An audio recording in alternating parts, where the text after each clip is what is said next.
back and birthday bomb. Gone. DJ LeMahieu. Let's go. Don't worry, Scott. Wasn't playable. Take a good look. You won't see this one for long. Back wall of the bullpen.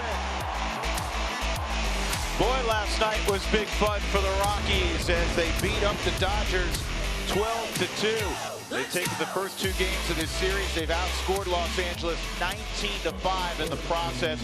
And tonight they go for the sweep and they look to make it 7 straight at home. Tyler Chatwood is on the Coors Field mound. And the first man to step in, the 37-year-old former All-American from UCLA, Chase Utley. Chatwood's first delivery of the ball game on the inside corner for strike one, and that's a good sign. It is, because he's really struggled, as we know, with some of his command since coming off the DL. 21 walks in the 25 innings. But to be able to throw that first pitch strike for any pitcher is huge, because then you start getting the guys to chase. And for Tyler, 10-6 on the season. The only thing that's jumped up, as I mentioned, has been the walks. The whip is a little bit higher because of that. But the Rockies are 12-7 in Tyler's starts this year.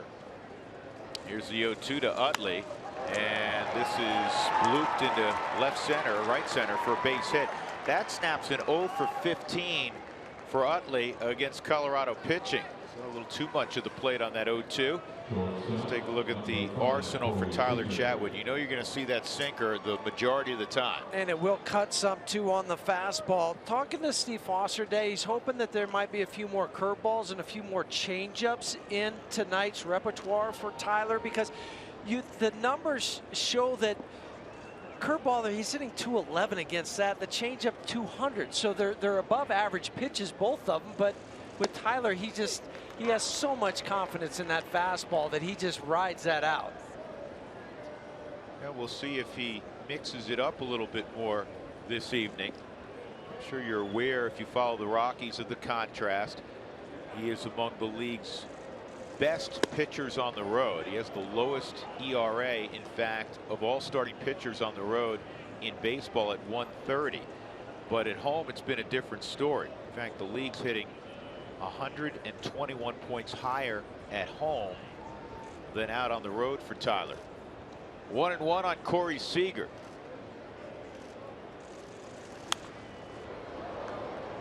One and two. Here's the road home splits for Chatwood.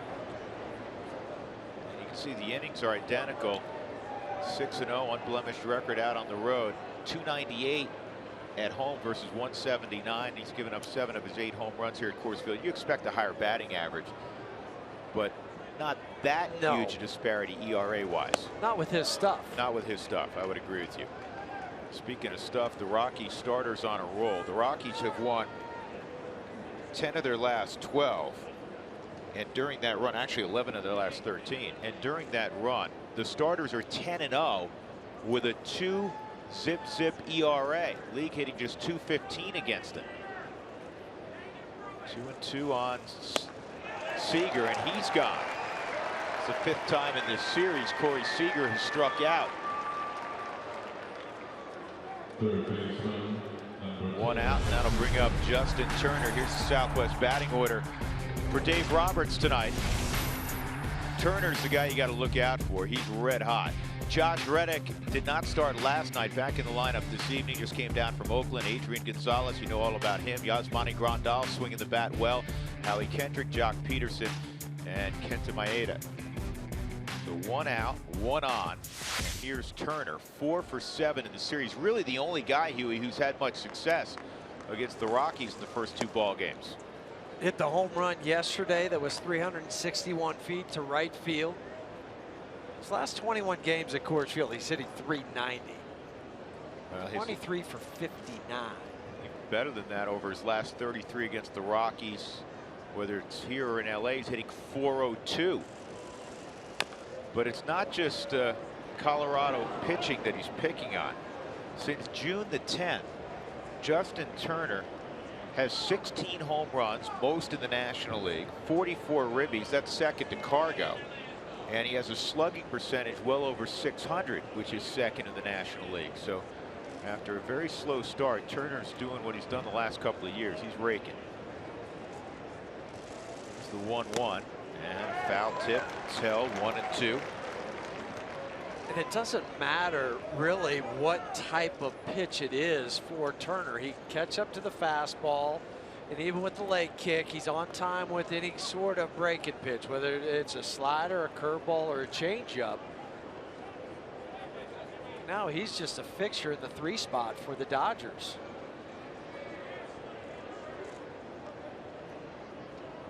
And let open stance. Here's the 1-2, and he got him on a hard sinker. Tell you what, he's got an electric sinker tonight. You can tell out of the gate. Right, that first pitch of the game to Chase Utley, and now this last pitch on the Subaru Supermo to Justin Turner. I mean, how about the vertical drop and the horizontal drop on it? I'm glad you mentioned that, Huey. Sometimes it's thought that if you're a shortish pitcher, shortish right-hander in particular, you can't get good angle. He got great angle. As long as he gets that ball out on time, and meaning that instead of drifting down towards the plate, he gets the ball up into a good throwing position, so he creates that angle early.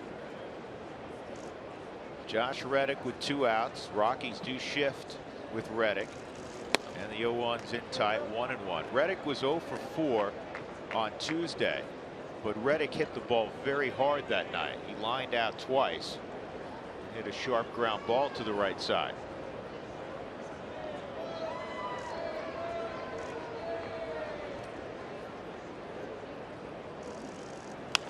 And that's fouled off.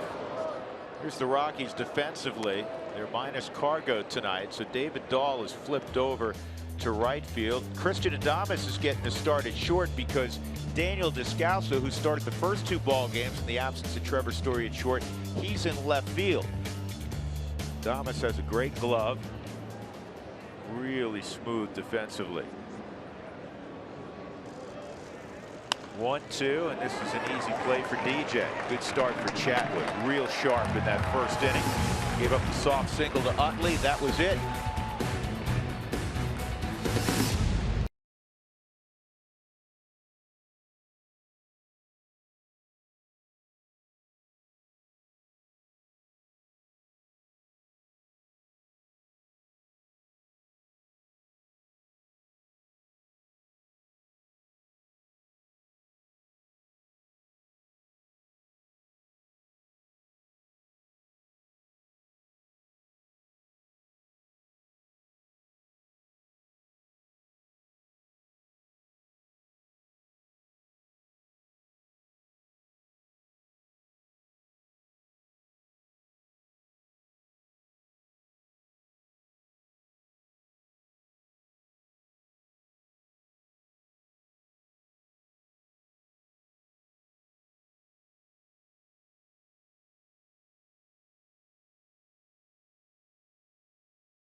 Lead things off. One of the premier leadoff men in all of baseball is at 306, 12 home runs, 45 driven in. Southwest batting order for Walt Weiss this evening. He had to shuffle it around a little bit without Cargo, and of course the rest of the year without Story. So DJ will bat second. That's a normal condition. And then Nolan Arenado, David Dahl, Mark Reynolds in the middle. Daniel Descalso will bat 6. Christian Adames 7. Tony Walter's been swinging it well. He'll bat in front of Chatwood. And the Rockies, for the 3rd time this year, will face Kenta Maeda, and they hope that this time's a little different because they have not had much success with him. Only 8 hits in the 13 innings in the 2 starts, 1 run, 17 strikeouts, only a couple walks for Maeda. The 9 wins is tied for the most among rookies in all the baseball with Michael Fulmer. 120 strikeouts, fastball, sliders. Sliders is his pitch because he'll do 3 different ways with that slider, and guys are hitting 177 against it. And this is in the air to left, coming on and making the catch is Howie Kendrick. Got interesting, didn't it? A little bit of a snow cone. That ball got up in the lights. There's a bank of lights, and if it doesn't get above it, it'll just stay right in there. He closed his eyes and snow coned it on the Subaru Supermo. Yep, you still have it, Howie. Not only was it a snow cone, Huey, it hit his thumb. That's usually the eject button in a glove if it hits the thumb. DJ LeMahieu with one out. DJ hitting .324.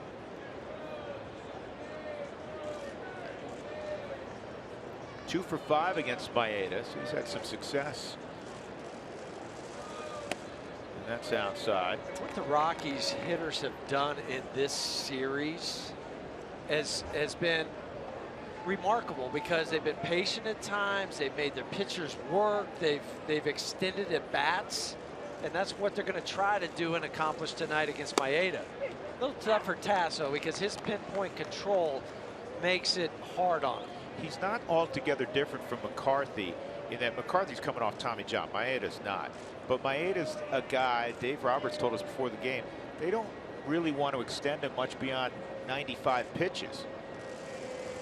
This is up the middle. Utley's going to get there, and he'll throw out DJ. But part of that is still adjusting to major league pitching for Maeda instead of the way it is in Japan. A little more rest in between starts. It's more like a college guy, right? Because you pitch once a week. You're the Friday night starter, and now all of a sudden you're pitching 2 days in front of that. Here's how LA aligns defensively. Kendrick, we showed you, is in left field.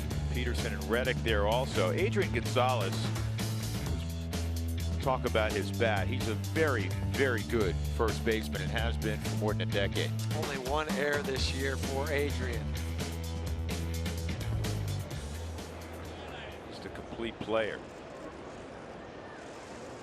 And Nolan fouls it off. Nolan trying to get healthy against Maeda. He's 0 for 6 so far against Maeda, who won 97 games for the Hiroshima Carp in Japan before coming over. 30 games over 500 with Hiroshima. 217 starts. 218 games for the Carp. I think even more pressure on him. He was clearly the second best pitcher in their rotation to Clayton Kershaw, but they don't know if they're going to get Kershaw back. If they do, it's not going to be until well into September. There's still a possibility, Dave Roberts acknowledged this yesterday, that he could have surgery. We're already doing that with Brett Anderson. He had a herniated disc in his back, and he's rehabbing now. Start talking about back surgery. That's it's a bad proposition to be saying. 1-2. 2-2. Nolan got healthy last night. The 3-run home run after he got knocked down on a pitch from Brock Stewart. The very next pitch, he had 433 feet. That was important on so many levels. First, the Rockies were down 2-0. It was a 3-run home run. Got the confidence back, I'm sure, for Nolan. And this is a broken bat single. He'll take it. That's what starts to happen, doesn't it, Huey? Yes, indeed. And you'll take 100 of those broken bats if it means knocks.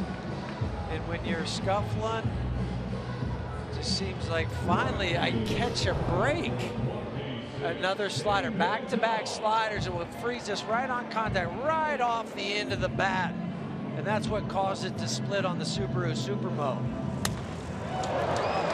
But if he tries to pull that, that's a rollover ground ball out. So he just creates the length by taking the top end off the bat and dumping into right field.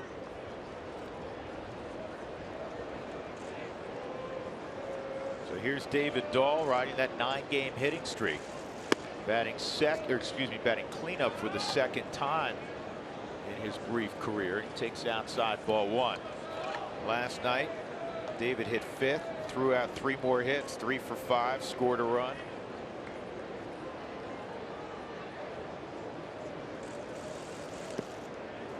It's 2-0.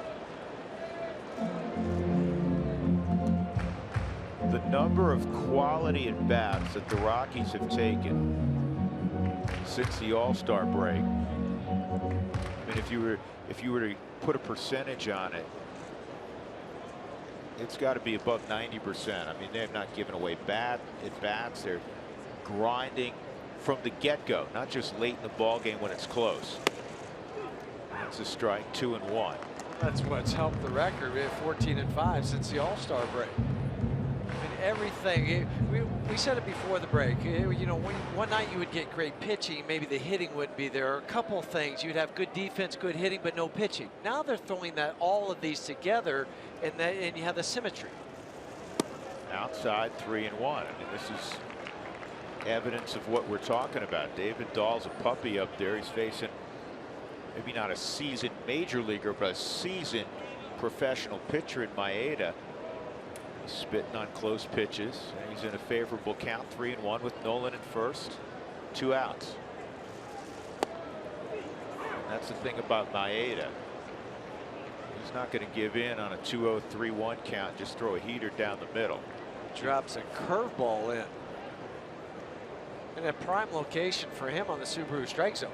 If you're going to ask for a curveball, that's where you want it to a left-handed hitter. Nolan off, 3-2, and a strikeout to end the first inning. So David Dahl goes down swinging. We'll go to the second.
Third game of the series against the Dodgers. Rockies take the first 2.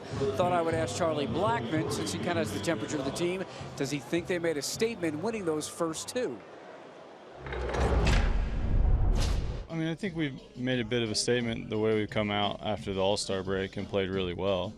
But, you know, a win counts just as much no matter who it's against, really. But there's certain teams where when you get a win, they get a loss, and that also helps you. So in a roundabout way, yes. I didn't say that. I can say that. You can say whatever you want. You have the microphone. Drew, Jeff, there you go. That's Chuck Nasty, right, to a T. So, yeah, I guess a statement, right? Why not? That was another highbrow conversation between you and Charlie, huh? It happens often in the clubhouse, Drew. Record since the All-Star break. Rockies tops in baseball, 14-5. Tigers lost today. They have been hot. I know they're 10 games over 500 with their winning streak, but you see where the Rocks are. Charlie Blackmon is a really bright guy who reminds me in those interviews of Stephen Wright, the comedian. I mean, it's just a deadpan. Straight deadpan. Yeah, I didn't want to continue on because I didn't know where it was going to go. So we just left it at that. Yeah, that's and, fine. you know, Charlie's got his routine. He went into the cage, and I was good with it. But that's Charlie, too. We know it. He had my favorite. Hey, listen, in all seriousness, he had my favorite comment. It was to you after a ball game, Mark. I believe it was in New York. Yeah. It was in New York. Rockies got the 500. Hold on a sec. Here's the 1-2. Fouled off. And he said, yeah, congratulations. We're mediocre. Right. You're average, you think he said. Yeah. But he wasn't. He said that we're not satisfied with that. That's not what our goal is. And I love that statement, and it was reiterated by a bunch of players afterward. Walt Weiss. This ball's lifted toward Dahl in right center. David's got it. Adrian Gonzalez is retired, 1 out.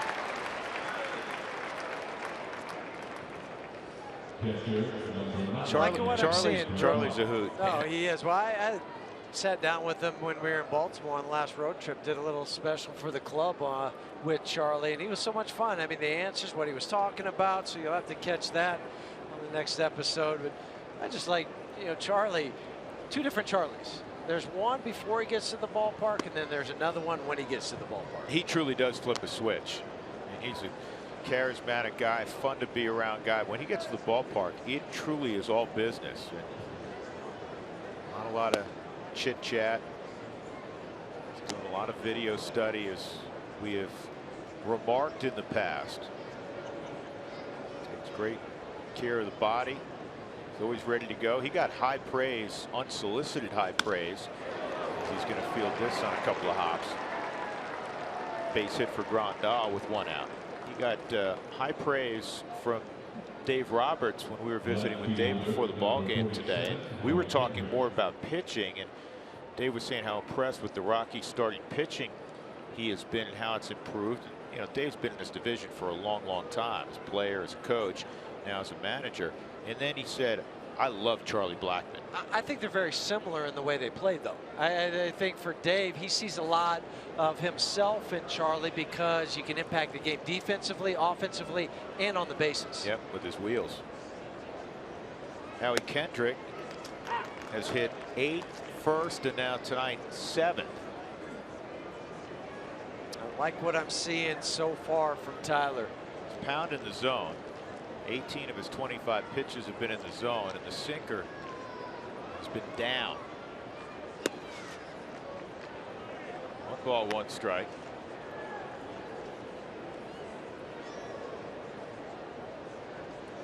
Kendrick, like many of the Dodgers, had a big July. That's what's been really impressive about these first 2 ball games. Not only the amount of runs the Rockies have scored, but they have really cooled off a team that came in here on fire offensively. 2 runs last night, 3 the night before. They have 11 hits, 5 runs in 2 games. Yet on the flip side, the offense has scored 19 runs in the first couple ball games. And you think back to that LA series, they only scored 2 runs total in those 3 games in LA. And there's another strikeout. That's how you really know Chatwood's got his A material, because Tyler's a guy that gets a lot of mishit ground balls, one of the highest ground ball rates in Major League Baseball. Not a huge strikeout guy typically, but gets off the side of that baseball and really bites at the last instant to Howie Kendrick for his 3rd strikeout. 3 strikeouts of the first 7 hitters he's faced. But it all goes back to working ahead. I don't care what kind of pitcher you are, you're working ahead, you're going to get more strikeouts, you're going to get more mishits. If you're behind, then that's when the ball gets squared up. Jock Peterson takes ball 1.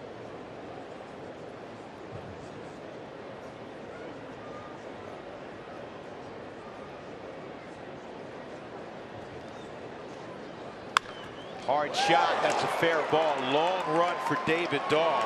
Grandal not particularly fast, and fan interference. And that will prevent any decision for Chris Woodward at 3rd whether to send Grandal. So hopefully that's a break for the Rockies. It should be, because you have Maeda coming up. Well, Dave Roberts is going to come out and talk to Tim Timmons, the home plate umpire. He's going to lose this argument. Yeah, he's going to say Grandal was on his way to the plate. good old college try there. There's no way they were going to award him home plate. He wasn't close to being around third. Gets by Mark. This ball scorched off the glove to slow it down. And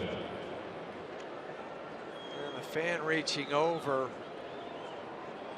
Subaru Supermo, thanks for a second. Then he tossed the ball back into the field of play. Way outside on Maeda. That's a great job by Tony Walters.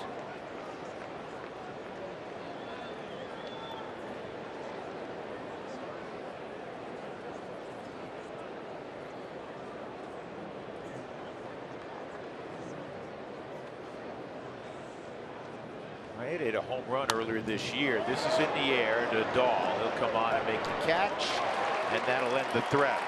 So a single and a double, 2 men left. Middle of 2, no score, Coors Field.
And Ambassador. Look at that, bringing gifts as well. Eric Young now get in position, hopefully, to greet a bunch of guys. A reminder, when the Rockies score 7 runs or more, go to participating Colorado Taco Bell locations the next day. Do it between 4 and 6. Get your Rockies taco special. Hope you took advantage of that the last couple of days.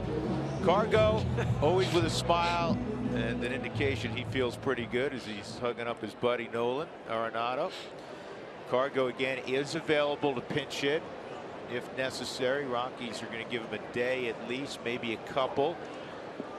Miami comes in here tomorrow night. In fact, Miami's already here. I don't know if they've gone to the ball game, but their stuff came in as we were leaving last night. They were unloading the truck. They were unloading all of their equipment. They were putting it in storage because they played a day game. So they got to town in time for a late dinner last night. Hopefully they washed it before. Mark Reynolds hits this down the left field line. This is a long run for Kendrick. He'll get there, though. I was going to say, hope they washed that. They got it out of the bag on last night and washed it. Didn't let it sit in there. There's no way that Tiny would not wash the uniforms. He's going to take care of them. Colorado hospitality for That's right. any visitor. Daniel Descalso with 1 out, batting .318. Get a lot of playing time. Started at shortstop the last 2 days. He's in left field tonight. Maeda is a master at keeping hitters off the barrel. And he stands right in the middle of the rubber, so he can work it to both sides of the plate, inside, outside. You know, some guys you'll see if they're on the far third base side, because they want to be able to pitch to their arm side.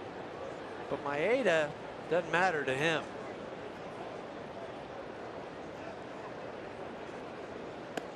Sliders down low. He has such pinpoint control, does Maeda, that he can take pitches, make them look like a strike initially coming out of the hand, and then just work it enough so you can't barrel it up. 2-1 on Descalso, hitting in front of Adames. And it's 3-1.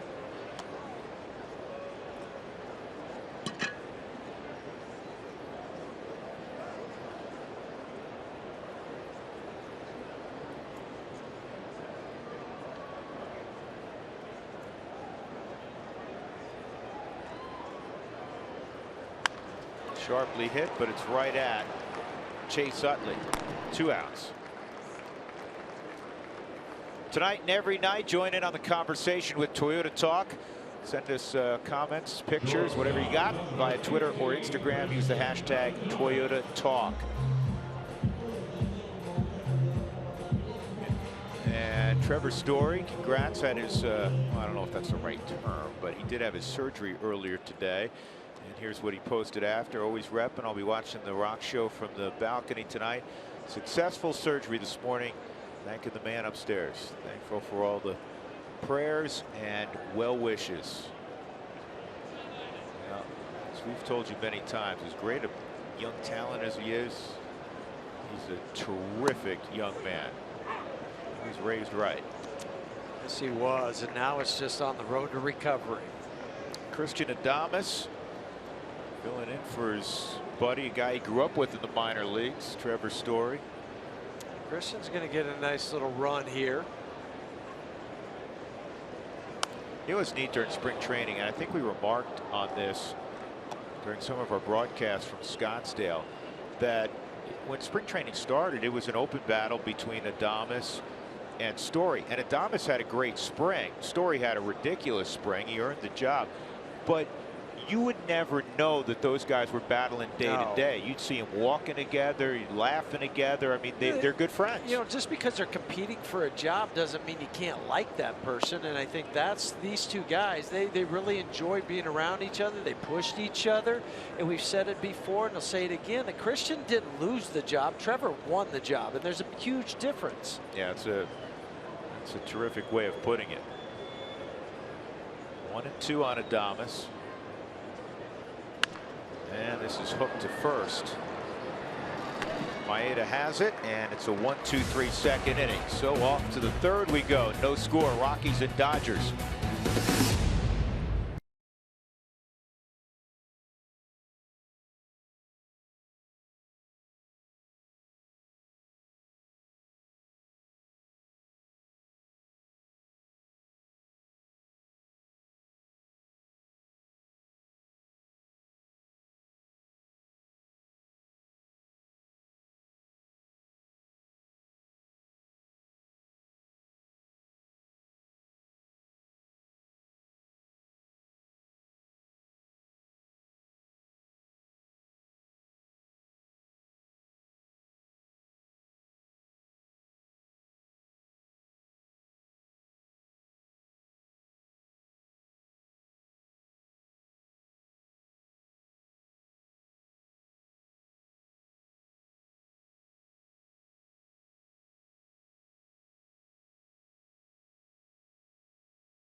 CenturyLink, your link to what's next. And by Jack in the Box, for a limited time, taste the all-new Jack's Brewhouse Bacon Burger at participating Jack in the Box restaurants. Drew Goodman, Jeff Hewson, Mark Stout, and our Root Sports crew. Rockies looking for a sweep of the Dodgers. They're a game north of 500 at 54 and 53. And stepping up is Chase Utley at a soft single on an 0-2 pitch to right center against Tyler Chatwood, leading off the ball game. Chatwood struck out Seager and Turner and got Reddick on a ground ball to second. A little contrast. Well, that hit him in the foot. A little contrast to the weather. First couple of days. Game time temperature tonight 69 degrees. At first pitch yesterday it was 92 degrees. It's more like a fall day. It's been so hot and dry here. That's why part of the reason the ball flew out of the ballpark last night, but the other part was Brock Stewart gave him some pitches to hit.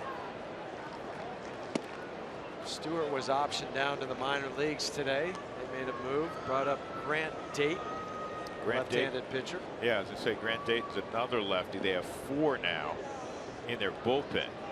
Urias not available tonight. He went 3 innings last night. Still a number of lefties for the Dodgers down there. Big swing and a miss from Seager. It's 1-1.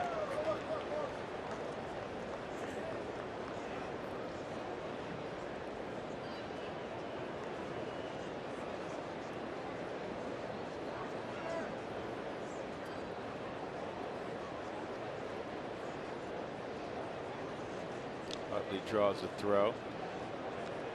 Chris Woodward is the third base coach for the Dodgers, and he's developed a close relationship with Corey Seager. Came down from Seattle, where he was coaching up there, and there was a fairly instant bond. This ball's hit pretty well. Left field is Calso. Oh man, he made the catch. Is he all right? How did he catch that, first of all, and how is he standing up right now? That was remarkable.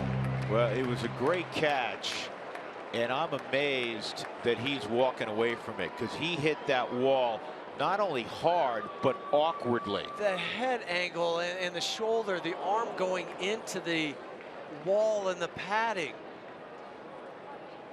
He's tracking this down, has to look over his shoulder, and then tumbles into it. It catches his neck. No regard for the body whatsoever from Daniel. Listen, he's just being an athlete out there. This guy's been an infielder, a middle infielder his whole life. And he's done a solid job. He's made a couple of difficult catches in other games out there. Well, and this is a difficult catch because it's coming off the bat of a left-hander, so it's kind of slicing. Daniel's tracking right now. When he gets to this ball, he starts to stumble, but also is able to hang on to it, knowing that there's a base runner, knowing that that wall's closing in. Everything's happening at light speed, but gets the ball back into Charlie so the base runner can't advance to second. He's going to stay in. You should get up on your feet and give him a standing ovation. Absolutely. That's one that we're going to have to monitor, because Huey, you know, Daniel's a tough guy, and every athlete wants to stay in, but well, and you have adrenaline going right now. you know, when he picks up a bat, what's it going to feel like when he twists? Or 30 minutes down the road, what's going to happen? Keep squeezing that left hand.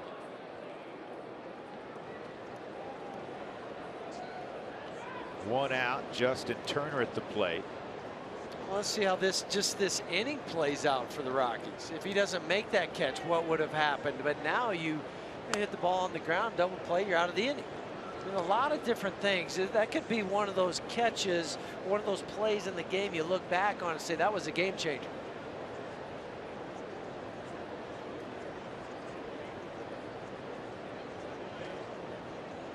So one out, Turner at the plate. Hard shot right at Nolan. See if the Rockies can twist one. Yes, they can. Arenado starts the twin killing. How about the defense? First from Daniel Descalso, and then from a guy you expected.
Blackman against Kenta Maeda. But the defense and the appreciation from Tyler Chatwood. Well, Tyler waited specifically for Daniel right around the foul line. Everybody else had gone into the dugout, but he waited for him just so he could give him that one moment, just for the two of them. Tyler saying, thanks, buddy. Descalso laid down a bunt for a hit in his last start. He squared around. That got everybody's attention. Took the pitch for a strike. Tony, his last 21 ball games, hitting .328. Told me the other day he's really starting to figure it out offensively. And this is going to be interesting with the bare hand. Utley, give Utley props. He realized, he paid attention to the scouting report, that this catcher can run. So instead of going with leather, he went with the bare hand. Scouting report. So you barehanded on the Subaru Supermo, and then once you get it in that grip for a second baseman, it's pretty easy then to fire it sidearm to first base. But still, when the ball's bounding like that, sometimes it'll kick off the heel of your hand and pop out. Chatwood with one out. And he takes a strike. I want to finish that story. Corey Seager hit the drive that was caught by Descalso. Chris Woodward comes down from Seattle. He's also the infield instructor, not just the third base coach. And they had an instant bond because Woodward worked with Kyle Seager, Corey's older brother. And when Kyle won a Gold Glove last year, he was so appreciative of the work that Woodward did with him, because there was talk early on that he'd just be a so-so defensive third baseman, and he was more of a bat. And when he won the Gold Glove, he bought him a Rolex watch, and it was inscribed on the back something along the lines of, "Thanks for all you've done for me." And so Kyle, who talks to Corey virtually every day, he said, "You got a really good one down there in Chris Woodward." So there was immediate trust between Corey Seager and his new infield instructor, Chris Woodward. 2 outs. I think that's key. That word you just said a moment ago, trust. You have to trust what's being instructed, what's being taught to you. And then for Corey to have Kyle say, "Hey, dude, buddy, this is a guy, you need to listen to him," even before you get to spring training. So now you have an open mind. It's not a closed mind that I'm not going to listen, or he's going to really have to win me over. Did you find, as Charlie comes up, that even at the big league level, or maybe early on in your minor league career, you came across guys, you said, boy, that I don't like the advice I'm getting, the coaching to me, that doesn't fit me. Yeah, and so what do? You're respectful, you listen, you nod your head yes, and then kind of let it go in one ear and out the other. Blackman hit the ball to center or to left field his first time up. Thought it may drop, but Kendrick came on and made a snow cone catch. 1 ball, 1 strike. 6 in a row set down after the Arenado single in the first against Maeda.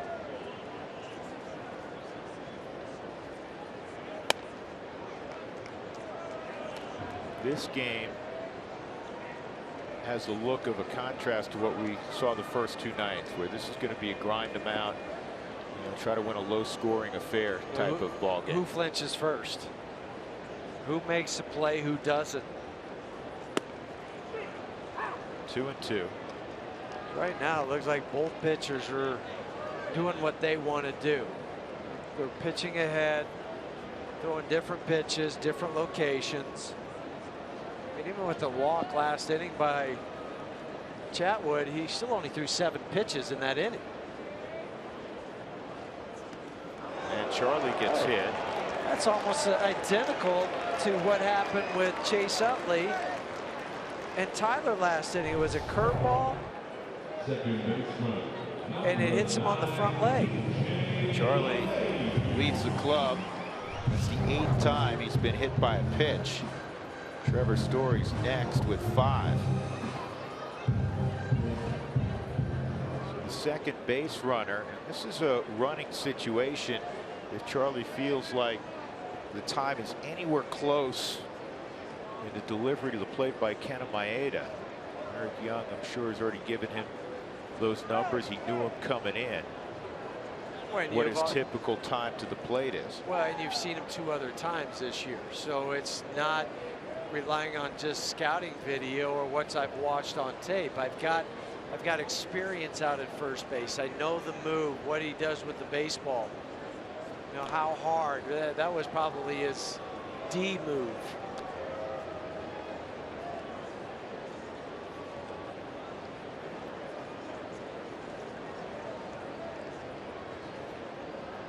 Mayhew, a ground ball to second his first time.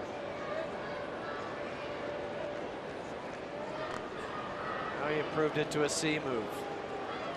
That's more than anything for pitchers. Pitchers like to do that just so they can get those base runners to dive back, because that has a tendency to wear them out. Even though it's not a hard throw over there, you don't know when you start to dive back to the bag how hard he's going to throw the ball to first. You've got to assume it's his best move. The first 20,000 fans through the gates on Saturday, August 6th, will receive a DJ LeMahieu Ghostbusters bobblehead courtesy of King Soopers. Here it is right now. I mean, this is what you get if you come first 20,000 on Saturday night. It's a different one. It is a different one. I'm gonna have to ask DJ what he thinks about it. Doug, what number will that be? 42? I remember it from the last time. You said 41, so I knew. This ball is caught by Utley. That'll end the inning, and we will go to the 4th. No score. Chatwood and Maeda both pitching well.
As we somewhat suspected could happen, Descalso has been pulled out of the ball game, so Rafael Noah goes into left field, and this club is now really short. They want to stay away from Carlos Gonzalez for at least 24 hours, if not 48.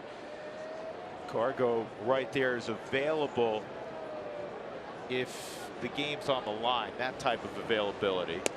Ryan Rayburn is on the Rockies bench. His knee's still bothering him. Now Ryan can go, he can swing the bat, but if Ryan could really go, he would have come into the ball game, not Rafael Noah.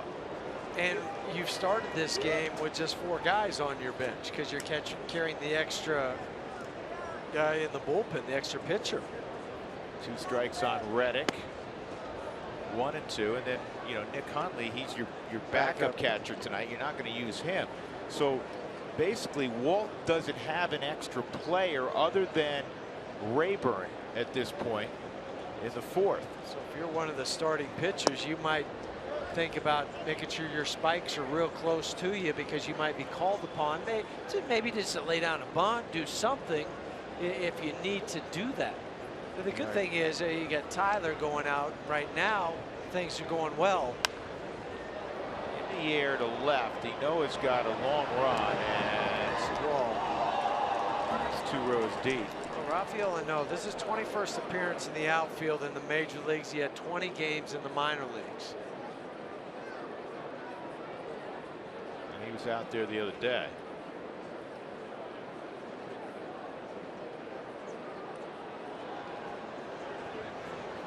And it's 3-2 on Reddick. Leadoff man has reached 2 out of 3 innings for the Dodgers. First 3-ball count tonight for Tyler.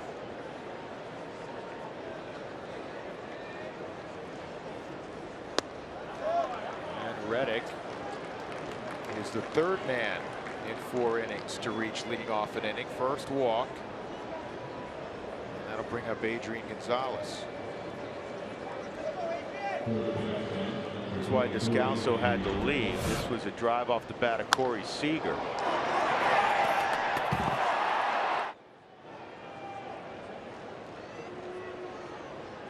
I thought a shoulder or neck, Huey, and it seemed like he was shaking out his hand more than anything. I think it's going to be a whole body type of feeling when he gets up tomorrow. The neck, the shoulder, the hand, the elbow.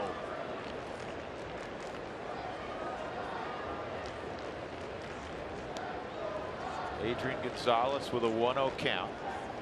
And this is going to find a seam, even though the Rockies had 2 on that right side. Excuse me, 3 on the right side. I mean, the 2 middle infielders were both over there. And now it's 1st and 3rd. Off the bat, you thought, okay, that's a double play ball. But with the shift as far over as DJ was, he's not going to be able to get there. I think Christian stopped going or slipped when he went to plant because he was the closest one to get there. And because of that alignment, you would have had 1 play only, and that's to get the out at first. No way you can turn 2. Rondal's been swinging it well. He had a base hit his last time up. He's homered in each of his last 2 ball games. Last 23, he's hitting .320 with 10 home runs.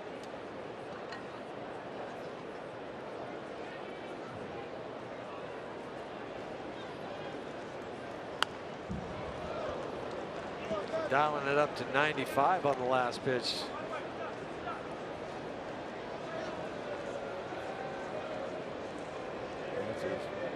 There's a way you can get a punch out. That'd be large here, and then you have a chance to get out of the inning unscathed with a double play ball. Ellie Kendrick's on deck. Here's the 0-2. Got him. That's large. 1 out. 2 fastballs in the zone, and then the slider out of the zone on the Subaru strike zone. Then a hard slider. Tight rotation. And then the pick. Don't forget about the pick by Tony. After this ball goes in the dirt, picks it up. doesn't shoot to the backstop. Kendrick struck out his first time. Ground ball deep short. It's going to get through. Wow. That'll get a run home for the Dodgers. Two balls that if they're hit, you know, a couple of feet the other way, are double play type of balls.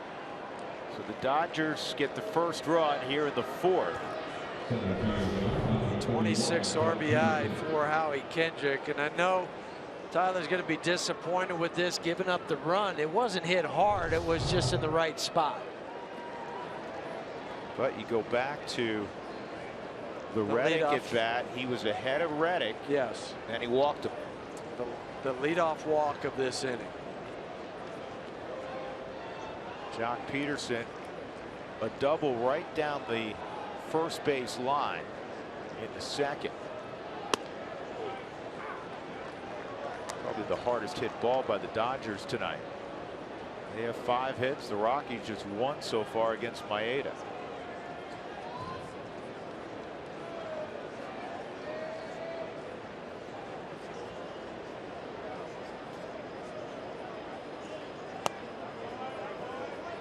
One and one. Peterson a year ago, we talked about the terrific first half, and then teams started figuring him out. He just hit 178 in the second half, 20 home runs in the first half, 6 in the second half. That's because you didn't have to throw him a strike. I mean, you throw it anywhere within a 1.5 feet of the plate either side, he was going to be swinging. It got so rough for Peterson last year in his rookie campaign that Don Mattingly had to sit him down for periods of time. How about the irony? Don Mattingly wins 3 straight NL West titles with the Dodgers. He does not come back. Dave Roberts takes over. Guess who's in town right now? Don Mattingly and the Miami Marlins, who are having a very fine season. Miami 57 and 51. They're in second place behind Washington, the NL East, but right in the hunt in the wild card. Yep. These games this week and the rest of the way, hopefully, so big for the Rockies. Game over 500 beginning play tonight. First time we've been above 500 in August since 2010. That was the year they were in there all the way till about the last 12-14 days of the season. Now it's 3-2 on Peterson.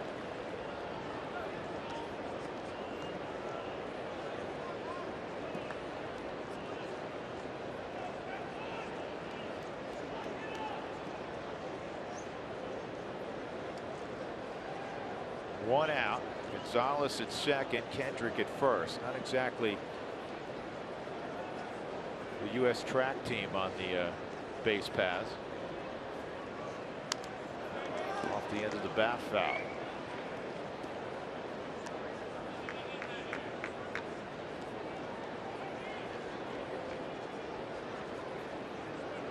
See, Adrian and Howie have been around long enough that at spring training they get golf carts to go out to the backfield. They get the luxury ride. Right. And they don't even have to carry a bag. They just put the bag on the back, hop in the golf cart, and away we go.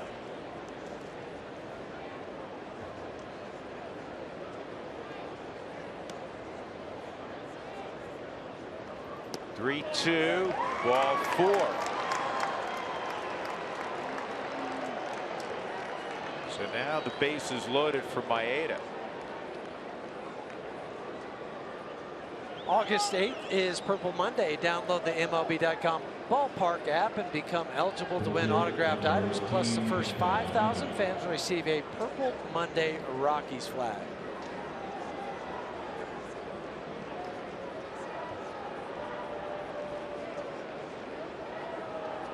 Maeda hit a fly ball to right his first time. Infield, excuse me, the outfield comes in. And this should be 2. Chatwood was upset initially because he was going to go 1, 2, 3. but no problem because Christian Adames was right there.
One nothing they lead as we go to the bottom of the fourth. Time for the timeless moment, brought to you by Coors Banquet.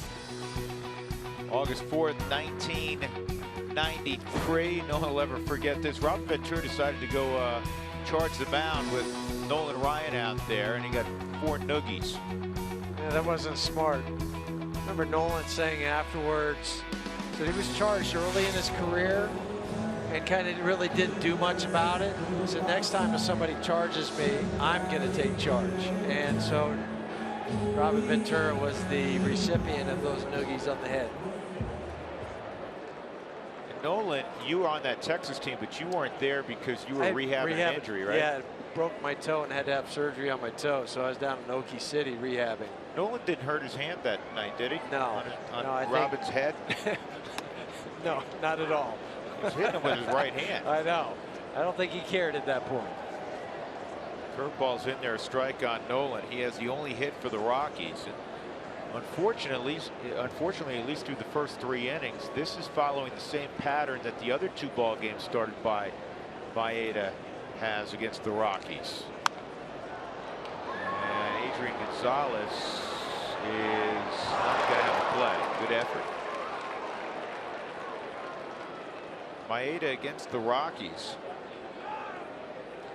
has thrown 13 innings. He has an .069 earned run average against Colorado. The Rockies hitting .174 against them. Those were the numbers coming in. Yeah, 1 start here at Coors Field and then 1 out in LA.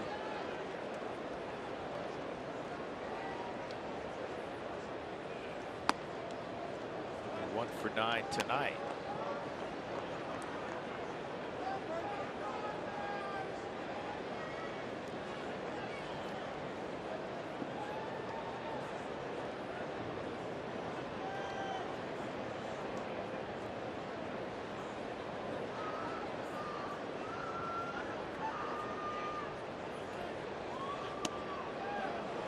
Good eye. Yeah, tried to get him with a slider.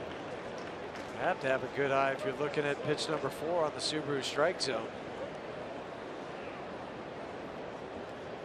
Home plate umpires Tim Timmons tonight. Tim is part of the crew that worked the '09 divisional series, the Rockies and Phillies.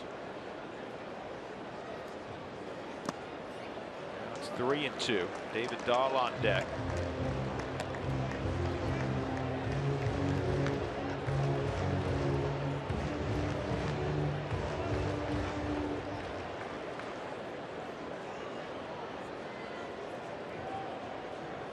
Dodgers are playing a little more straight up with Nolan.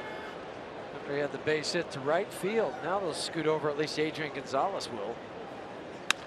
And this is pulled in the hole, another base hit. So Nolan's 2 for 2. See if the Rockies can get that run back. For the first time tonight, they have the leadoff man on. They wanted the pitch away from Nolan. It gets out there, but it stays more knee high. They wanted it to be below the knees, and he pulls it to left field for his 61st hit to left field. 33 up the middle, and then as we saw in the first inning with the little blue broken bat single to right field, 23 in that direction. So here's Dahl, struck out his first time. And this kicks away, big break for Colorado. On the wild pitch, Nolan in scoring position.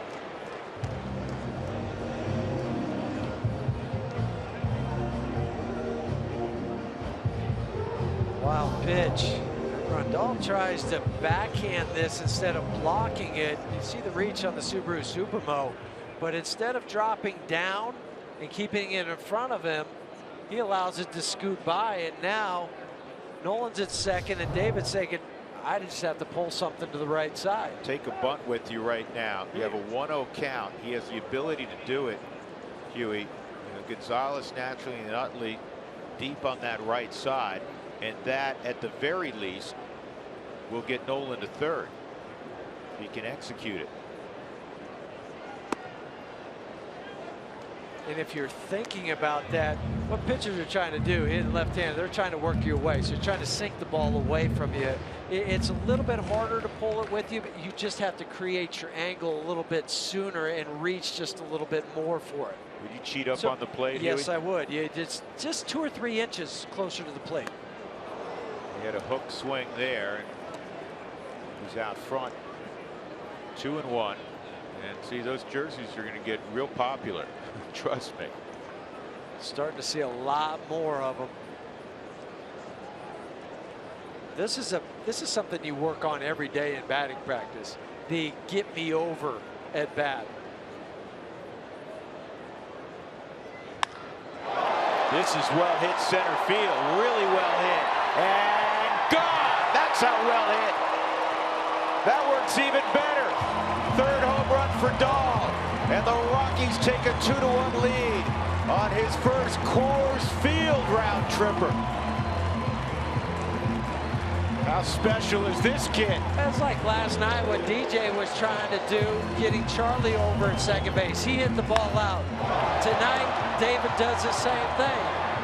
So, I love the line, get him over, but also get him in. What David Dahl does, they just answered the run that the Dodgers put up. Yeah, you should be excited. You got the jersey on, and your boy just hit a home run. How about this, Huey? 2 of the 3 home runs he's hit is in the big boy part of the yard. In Baltimore, dead center field for his first career home run, and now his first career home run at Coors Field, dead center field. Here's Mark Reynolds. He had a great 33rd birthday yesterday. You're trying to get the ball over, so you're thinking, I got to get my foot down. Well, David gets it down, and that pitch is left up.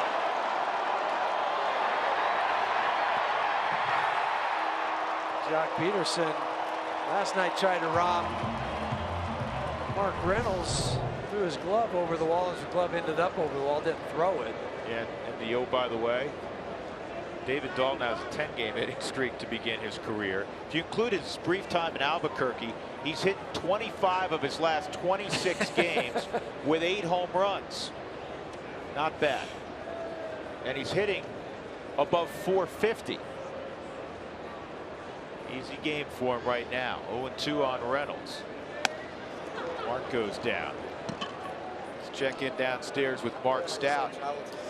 This is Davis Hornak, and he says to me, guys, I'm from the same high school as David Dahl. You got the tell me about the Dahl shirt and why are you here? Well, I'm here. I'm trying to hit every single stadium before I go off to college, and this is number 25. Really? Yeah, and David Dahl went to my high school back in Birmingham, so I came up and I tried to get a jersey or a T-shirt.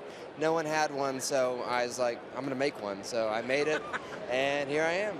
And you see the home run. I saw the home run, and he filmed it and everything. It was awesome. That is awesome. That's what's great about baseball. So did you know David at all growing up? Or I did. I was on the same travel team as him in the younger organization, and he was something I always looked up to, just how he worked, and you know, he got there early and left late, and he was a great example for the younger guys. It was great seeing this guy on the home run call. That was fun. Thanks, David. No problem. Thanks for having me. Yeah. Coach Cargo likes it a lot. Cargo's coaching up a lot of guys tonight. Help Nolan. Nolan put his arm around Nolan. Nolan's 2 for 2. Hey, kid, that's how you hit him. Huey, you've been on some good clubs when you played, and when you go on a streak and you're playing high-quality baseball, it always begins with the starting pitching, and then it's amazing how frequently it's a different guy every night. It has to be, and that's the fun part about it, because that's when you really know you're a ball club, and it's a complete team. You know, it starts on the hill, but when Trevor goes out, when Cargo can't play for a few days, who comes up big? David Dahl. 2-2 on Enoa. First at bat, he had to come in for Descalso, who got banged up making a great catch and then lunging into the wall in left field. Inning and a half ago. I hope Trevor didn't hop off the couch when David hit that home run. You got to protect that hand and that thumb. Just stay calm. Yeah, be careful.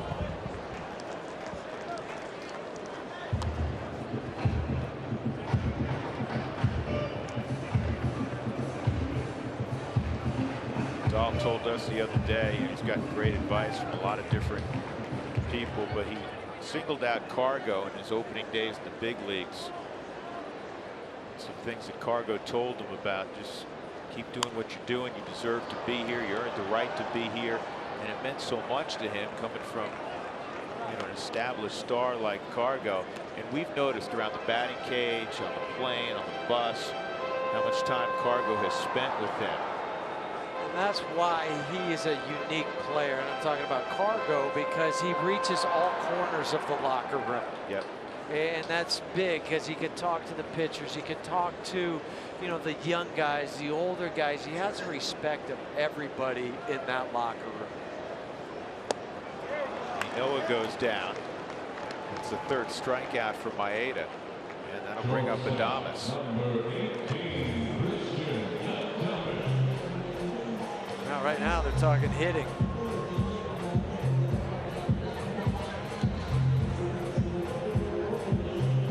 Christian hit a comeback, or excuse me, hit a ground ball to first. It's down 3-1 in the second. Rockies up 2-1 on the Dahl 2-run home run to dead center.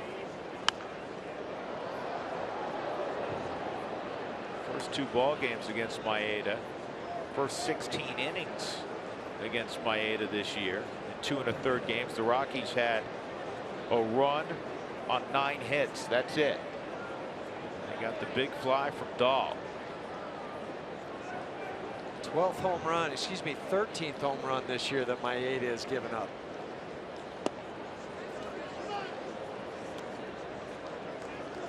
Six to right-handers, now 7 to the left-handed batters. This is a guy that's limited the opposition to a .222 batting average.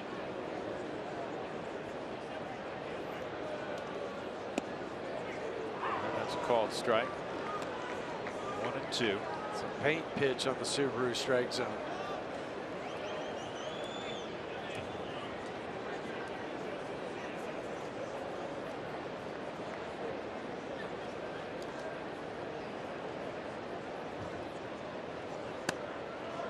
Good eye from Adames.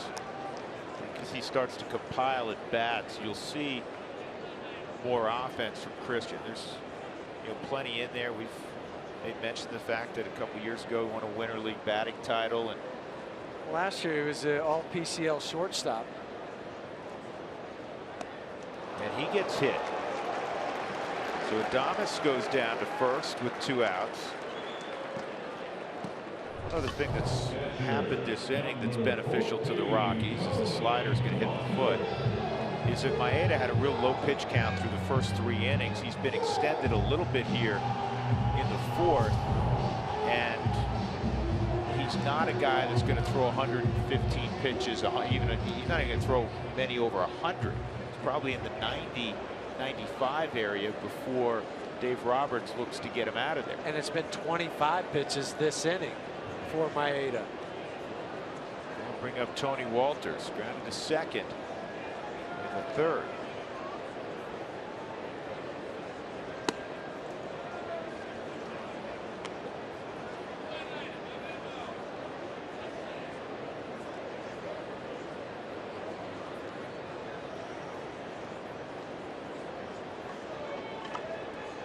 See, for me, I look at the outfield alignment for the Dodgers, and this is not disrespectful to Tony.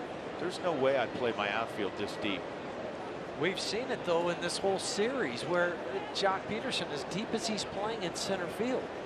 There's just too much room in front for a guy that more than likely is not going to hit it over your head. Has the ability to once in a while. Hope he does it right now, but would you agree? I would, and we've seen it more and more with teams that come in here, especially teams within the division. I'm thinking more of San Diego and Arizona, how shallow those teams play. Now, they may be thinking here that with the 8th place hitter up, the pitcher on deck, we're going to play no doubles with 2 outs. Keep the ball in front, and I get that philosophy. Don't let Adames score on a double with 2 outs.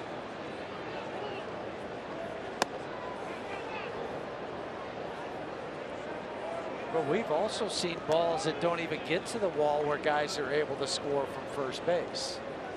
You know, it's just hitting the right angle. I don't care how deep you are and trying to cut off the ball.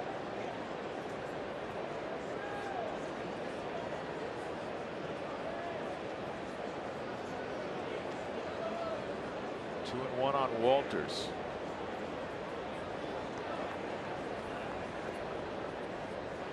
Curveball. He's been able to drop that curveball in offensive counts throughout the evening, really throughout the year. That's been his go-to pitch tonight. When he's been behind in the count, needs one of those curveballs. Straight over the top on the Subaru Supermo. Different release point for that than there was for the slider.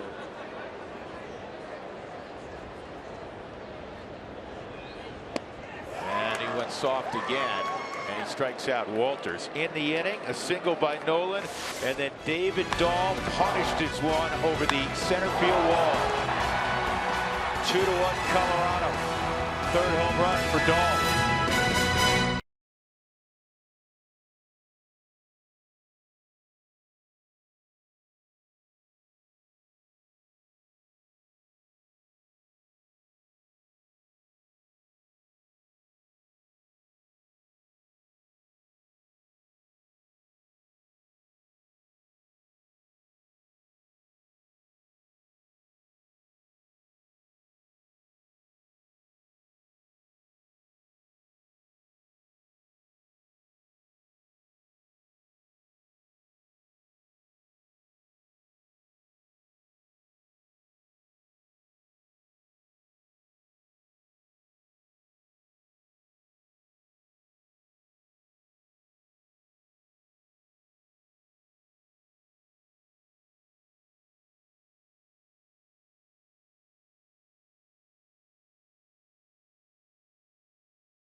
We're showing you Rafael Noah because he replaced Daniel Descalso, who was injured in left field. And I wanted to talk to Jeff about infielders going out to play the outfield, like these two are. Shortstops by trade.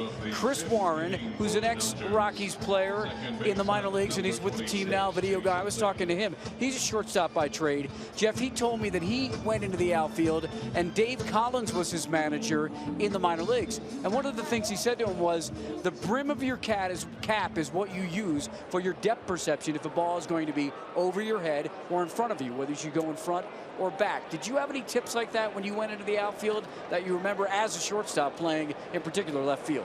Not really, because it was a case. I like that advice, though, that he gave me. I wish I would have had some of that. My whole thing out there was to make sure that I didn't do anything heroic. That just make the simple play. That was what I was trying to tell myself. That, yeah, sometimes you feel as an infielder going to the outfield, oh, this is easy. I can do this. I just got to catch the ball. But don't do anything really out of the ordinary. If the ball's in front of you, don't try to make that diving play, and then it scoots by, and the guy ends up at third base. How nerve-wracking was it with the snake when you first that went was out the there? worst, because you're not used to it. Then the snake, folks, is they cross-cut the grass in the outfield. And so you'll get that, and you don't get those hops in there, or the snaking of the ball in the infield. I think that's the biggest thing, because in the outfield, when that ball is going like that, you're used to an infielder having both hands looking down at the ball. But a lot of times in the outfield, you're charging with one hand, and it snakes when you think it's going this way and it goes that way. That's a lonely feeling when you're going back to the wall to get to that ball. We have to show your the name on the back of your jersey. Yeah, if you could hide out in the outfield, if you could dig a hole and hide out there, you would. Chase Utley hits one on one hop to Mark Reynolds. This ball's well hit right center field, and this is going to tie up the game. Corey Seager with his 19th of the year. Hadn't done much in the series offensively, but he got into that one.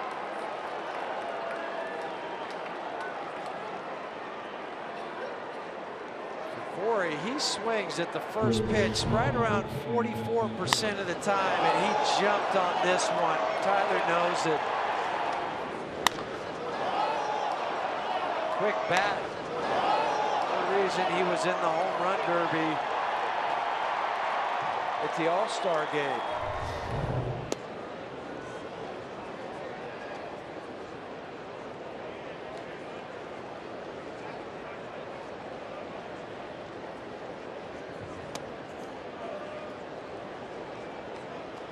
Justin Turner at the plate, 2-0 count on Turner.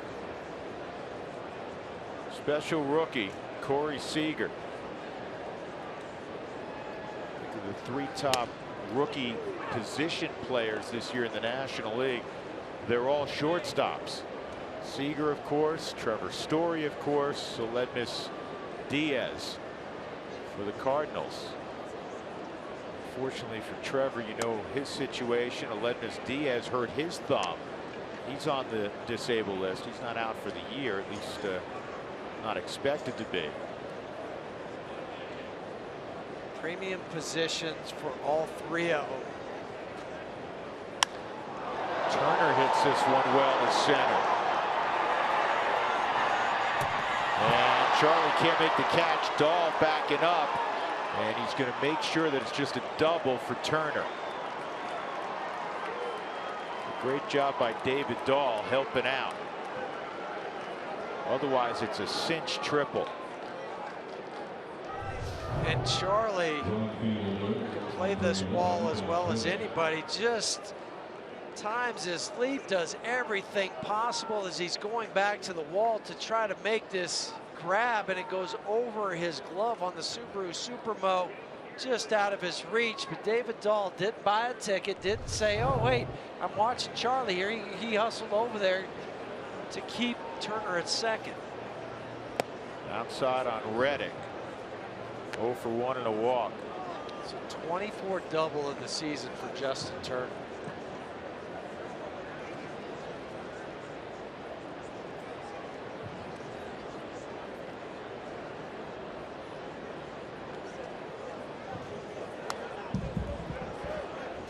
That home run by Seager set a record, or actually tied a Dodger record, a Los Angeles Dodger record for home runs by a shortstop. Hanley Ramirez, now with Boston, he's no longer playing short, hit 19 one year for the Dodgers. That's the most ever in the LA era by a shortstop, and Seager now with 19 and counting. 1-1 on Reddick, and that's a strike on the outer third of the plate. 1-2. See, the Subaru strike zone may have been off the plate. Tim Timmons pumped his right arm. 2 runs, 7 hits for the Dodgers. 2 runs, 3 hits for the Rockies. One of those steals from Tony Walter behind the plate with the soft hands. Chatwood does not give up a ton of home runs, but of the ones he's allowed, 7 of the 8, actually 8 of the 9 now, have come at Coors Field.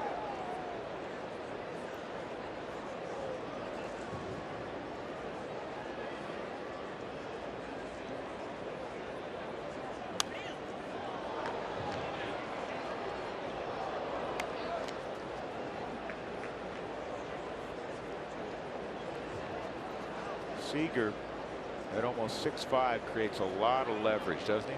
He does. He also chokes up on the bat too, so it's not like, well, he's got to be all the way down at the knob to create that leverage. Good block by Walters. Smothered it, kept it close. Turner has to stay put. 1 out, 2-2 count on Reddick. He's been an American League player his whole career until 3 days ago. Came up with Boston, moved on to Oakland.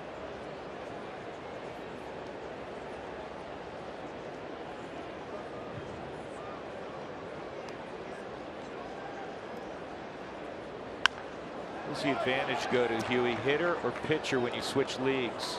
I think initially it goes to the pitcher, because your comfort level when you're familiar with the pitchers is much higher when you step into the box. Now, when you haven't seen a guy and you're talking to your locker mate next to you, wait, what does he throw? How's this look coming out of his hand? So then it becomes more of a guessing game.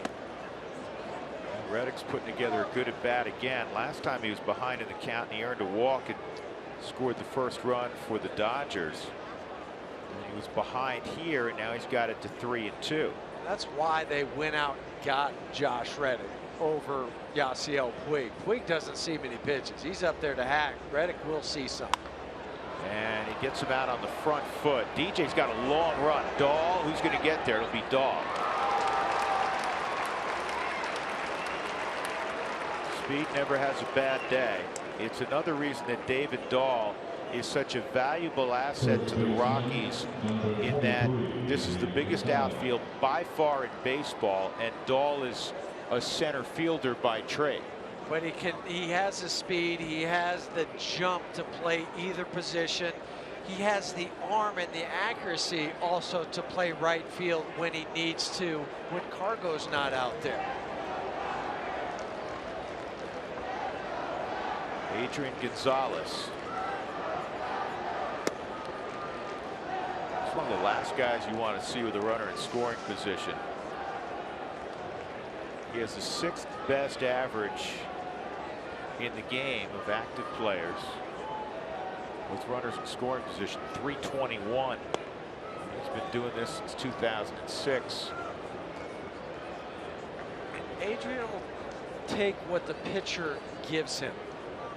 And if they're going to pitch him away, he'll just shoot the ball right out that way. If you come inside, you still might inside out the ball.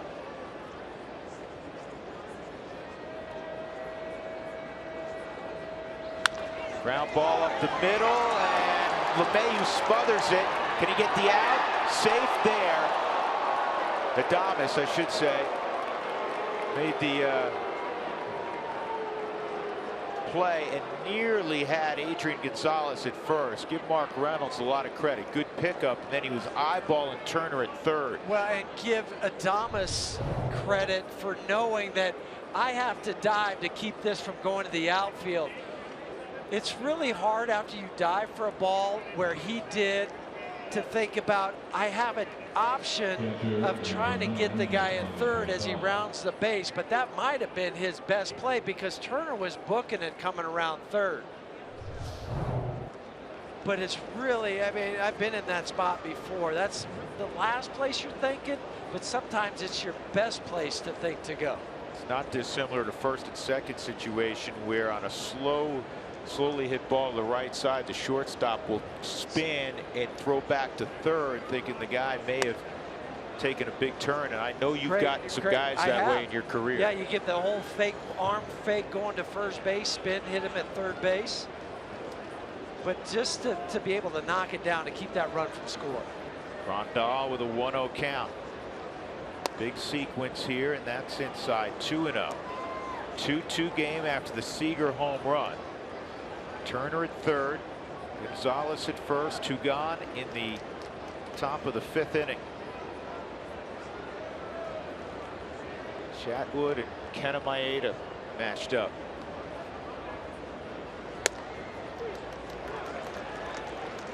Grandal was guessing there. He didn't think he was going to get a fastball in that location. Yeah, he would have turned it loose, especially on the inner third. This ball's well hit right center field. It's going to get at least one home. Gonzalez, the trail runner to third. He gets a green light, and the throw from LeMahieu is not in time.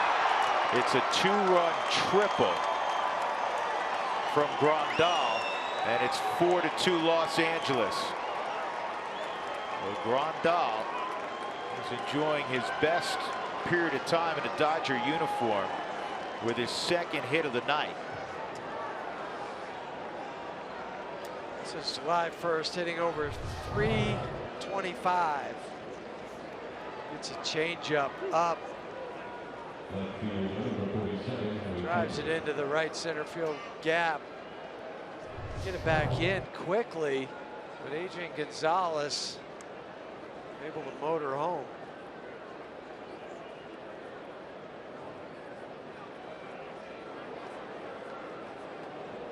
.39th triple at Coors Field. Now Scott Oberg has gotten up for the Rockies. It's one of those deals you look at Chatwood, the stuff he's had tonight, you say he's had good stuff. He's had much better command than his last couple of ball games. And this is going to be a diving stop by LeMahieu, and he saves a run. Took a hit from Kendrick and saved a run. In the inning, the Dodgers scored 3 times. They retake the lead. It is 4-2, middle of 5 at 20th and Blake.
Brought to you by T-Mobile. Some scores from around baseball, and a note to the Rockies. St. Louis got beat by Cincinnati. That's a good thing in the wild card hunt.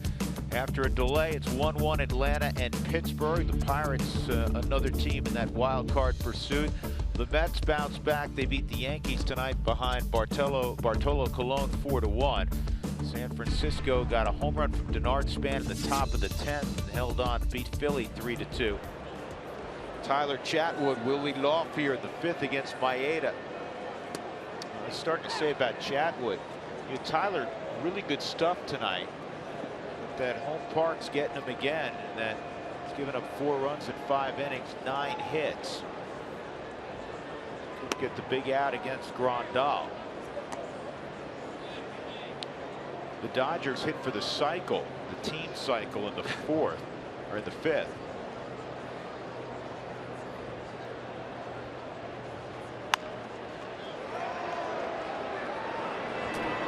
Seager throws out Chatwood.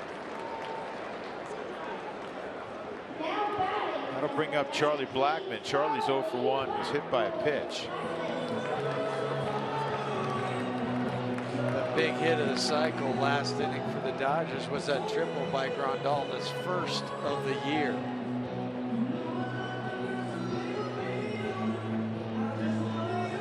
And that's about the kind of hit it was going to take to score Adrian Gonzalez from first.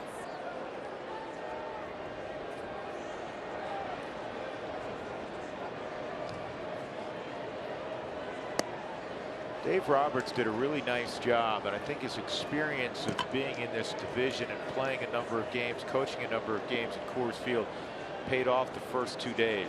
See teams, when they get beat up by the Rockies, run out of bullpen options in a 3rd game. He was able to protect his plus side arms for game 3 because he used Urias, the kid, for 3 innings in the blowout last night. It didn't have to throw Baez or certainly run Jansen out there. This is a rollover.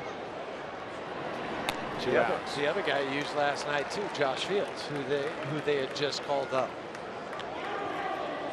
And the 1 or 2 plus guys that he had to use on Tuesday night. Joe Blant threw 7 pitches. J.P. Howell 16 pitches in an inning plus. So their bullpen is in a good place.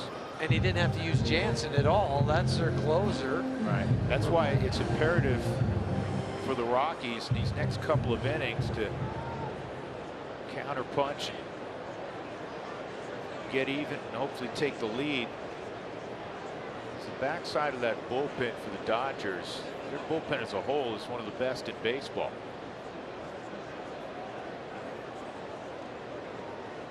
It's LeMahieu. DJ ground ball to second and a flare to second. He's behind 0-1.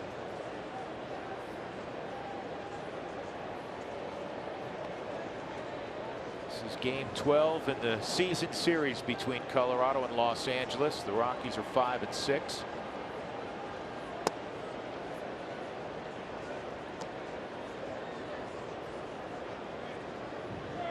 Talking to some folks with the Dodgers, and they said, Maeda is not the same as he was earlier in the year. He looks the same to me. Still has all of his pitches. His last 5 starts, he had an ERA a little over 4. But this is the same guy we watched early in the year. And the same velocity for me, too. He's going to be 90 miles an hour with the fastball. Slider will be 81, 82. Curveball, we've seen tonight, 71 miles an hour. Everything tonight has been exactly what the scouting report said it was going to be. And command of all of his pitches, and he mixes them so well.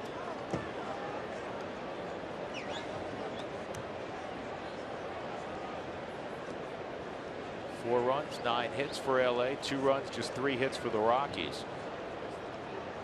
Big blow, a 2-run home run for the Rockies from David Dahl.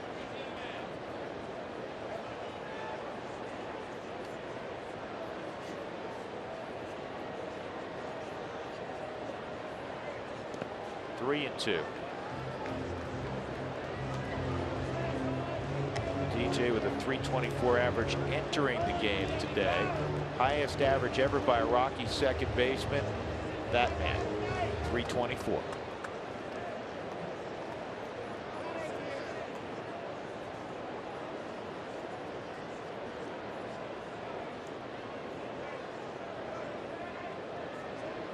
He may be, Parker. He's on that list. When you write down a list of underrated players in Major League Baseball, real impactful players who are underrated, DJ LeMahieu belongs near the top of that list. He impacts the game offensively. He impacts the game defensively. Just saved a run for the Rockies a moment ago. I think he's underrated from the fact that from the press, some of the outside press, and some of the people that look from afar. I don't think he's underrated as far as what the opposing team sees in the way managers and players view it. Yeah, I would agree. I think his peers know how good a player DJ is. Back up the middle, and Seager makes a nice play. And Maeda has a 1-2-3 fifth inning. Rockies trailing 4-2 as we go to the sixth.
To you by Southwest Airlines. Book your low fare now at southwest.com.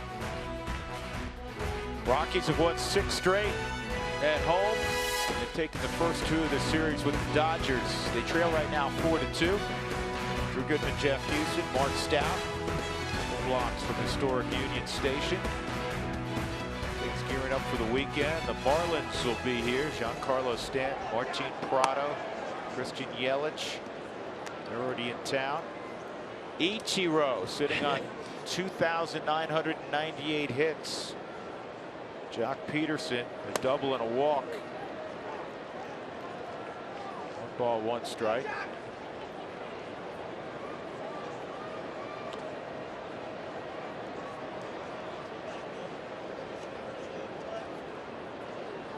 No Jose Fernandez, so for the Marlins, toeing the rubber. It's a good thing to miss Fernandez. There's a large contingent of Japanese media already here, which is typical whenever this ball's got to go foul, and it will. Whenever Kenta Maeda starts, these games are being back to Japan. With Ichiro coming in, sitting on 29.98. There's going to be a whole lot of folks covering this series this weekend. 3 balls, 2 strikes on Jock Peterson. Right after Ichiro leaves, and you have the guy that's sitting right behind him in hits, and Adrian Beltre coming in on Monday. Yeah, And the strikeout of Peterson. You also have, when you talk about popular players from the Far East, they don't get much more popular. Ichiro's obviously #1. Yes. They don't get much more popular than Yu Darvish, though. That's true. So I mean, that's what's fun about this game now. The international flair, the flavor of it. There's so many different cultures involved. Here's Maeda.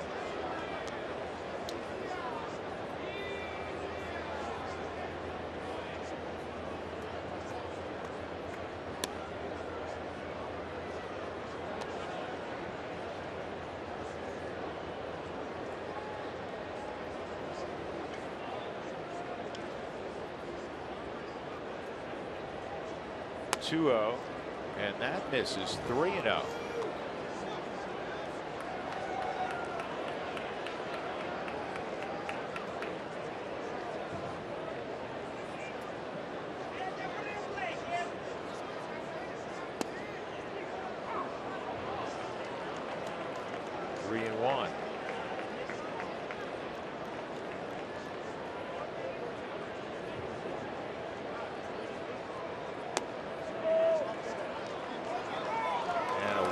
To Maeda.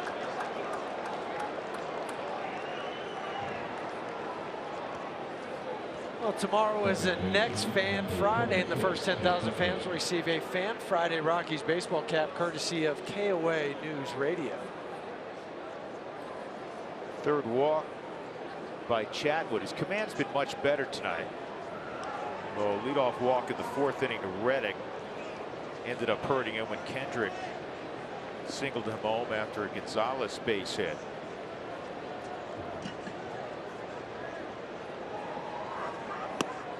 Side on Utley. Utley a single, hit by a pitch and a ground out.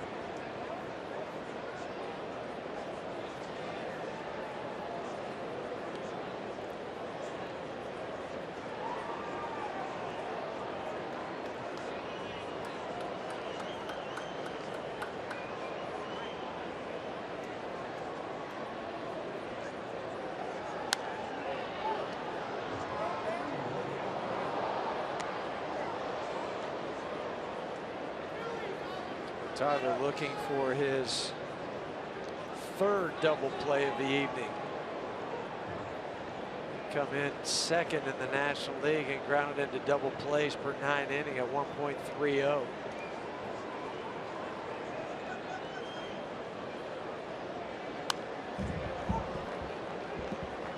One ball, 2 strikes on Chase Utley. With 22 home runs, his final season at UCLA, was a first-team All-American. A few years ago, went into the Bruins Hall of Fame. Get into the Hall of Fame at UCLA. Did some special things. Long tradition of baseball at UCLA. See ya. Yeah, strike 3 on Utley. That's 6 strikeouts tonight for Chatwood. Fastball down. Tony master at holding that pitch, maybe bringing it up slightly. That was still spot on at the knees.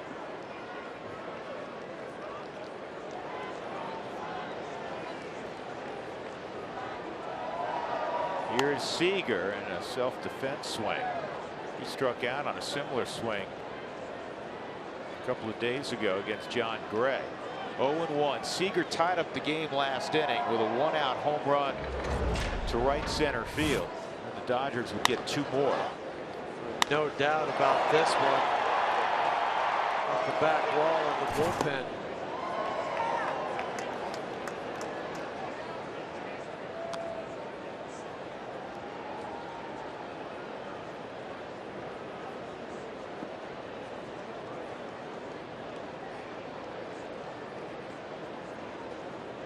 Seager, the youngest All-Star in Dodger history. 1-2.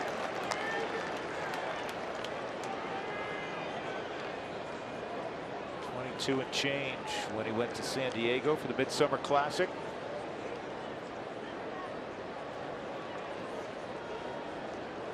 Reynolds playing in front of Maeda. It's a little surprising, isn't it, Huey? Yeah, cut down your range at first. I thought you'd be 2 or 3 steps behind him, but still playing in his hip pocket.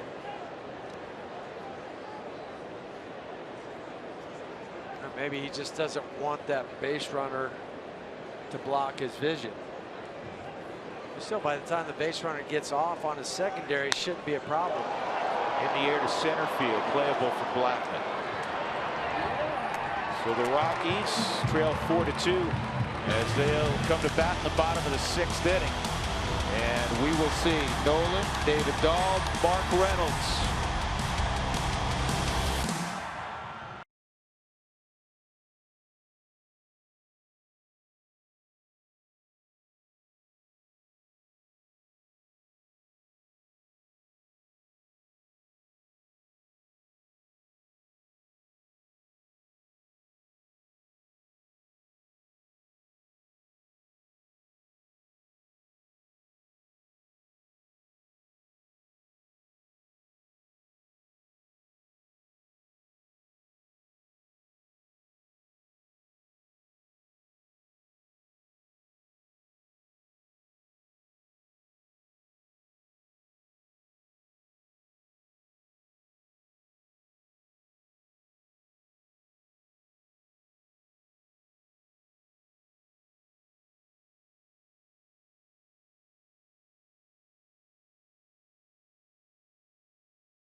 David Dahl, he is due up second this inning, a home run in his previous at bat. I was talking to him today about his routine, and in the cage he's got the tee, he's got the flips that he does with Blake Doyle, and then what about after that?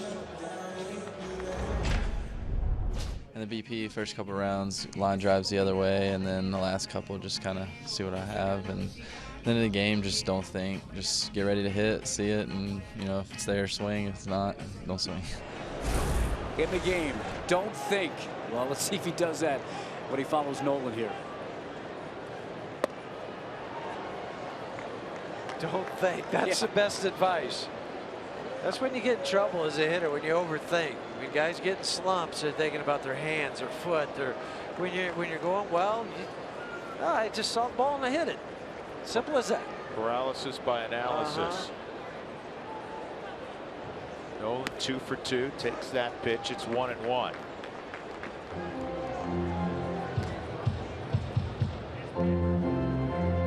'85 pitches in for Maeda.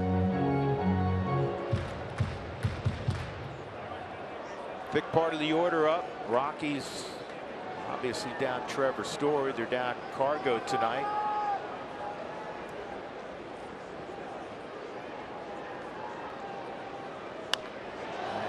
Popped up, shallow left, Kendrick. 1 out. Right now, of the guys in the National League West, Huey, and I think you know where I'm going with this, so the pitchers the Rockies face on a regular basis, you always think of Kershaw naturally. He's hurt, so I'm going to eliminate him from this conversation. Okay. But Bumgarner, Johnny Cueto, top shelf guys, right? Yes. I think the Rockies would prefer to face anybody but Maeda at this point. Maybe, because what he's done here in particular, because he's had 2 starts here now at Coors Field, he's been able to do his thing where it's just unpredictable what he's going to throw. He'll throw a curveball a lot tonight, more than he has his slider. He's had a better feel for that. He'll throw the changeup, the fastball. Last year, the Rockies faced Kershaw 5 times. This could be the first year. If something happens, he's not able to come back. This will be the first year since 2007 they haven't had to face Kershaw. Yeah, and then just as you said that, 2-0 changeup. He will not give in an offensive count. We discussed that earlier. And mostly soft contact against Maeda. He has a feel for pitching. Most guys, when they get in trouble, pitching wise, will think harder is better. Where softer a lot of times is a better pitch for a pitcher. Because the hitter's geared up for something where he can crank it out of the yard. On the backhand, the throw by Seager will get David Dahl. 2 outs. Well, Yoga Day returns on August 6th. Ticket package includes pregame on-field yoga session and a Rockies yoga promo item. 2 outs. Mark Reynolds will come up. Dodgers shift 3 to the left side. Mark is 0 for 2 yesterday on his 33rd birthday. He went 2-run home run, single, RBI single, 3 for 5. In his big league career, he has 5 birthday blasts. How about that? That's just celebrating your own birthday in a nice way. Sending yourself some Well, love. I figure, you know what? I got to play the game on my birthday. Might as well do something memorable.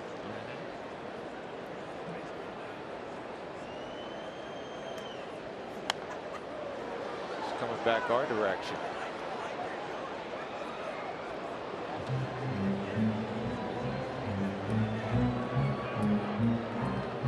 Mark's been a very nice supporting actor throughout this year. He may get a few more lines the rest of the way. Yes. It's in the second part of the season, the third part, whatever you want to call it. We're going to call it the third act. The third act. Thank you. That's what I was trying to think of. I couldn't think of the word. The third act. The third act. You know, with Trevor Story down, contributions from everybody. And Reynolds is capable of impacting a game with 1 swing. 12 home runs, 46 driven in for Reynolds. 1-2. Here's something about Mark. In his career, his strikeout rate has been above 31%. This year, it's around 25%. That's a significant drop. When you're that far into your career, because of his ability to go to right field more often this year than any other year. And look at this, a good piece of hitting, and Reynolds with another knock, and it's why he's hitting, you know, in the mid-270s.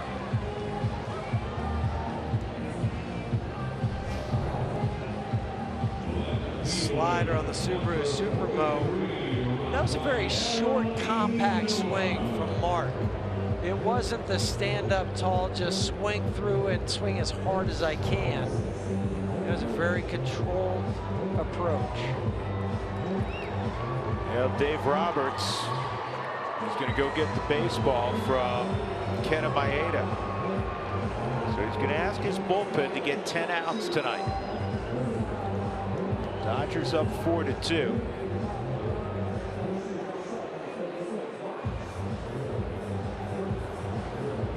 Maeda departs, having allowed just 4 hits.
family enjoying the ball game. That little one maybe making his first appearance at a Rockies game. So Pedro Baez, a hard-throwing right-hander, will take over with 2 outs in the 6th inning, and Rafael Noah coming up.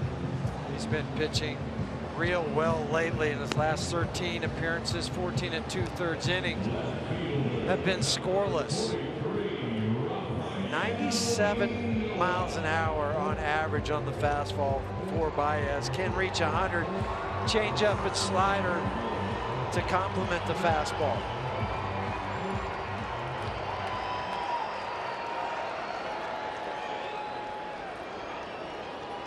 Second at bat for Noah. He had to come in the ball game in the 3rd inning after Daniel Descalso made a circus catch and ran into the wall. Daniel finished that inning defensively, but then came out after that. We've not gotten an update on Descalso as of yet.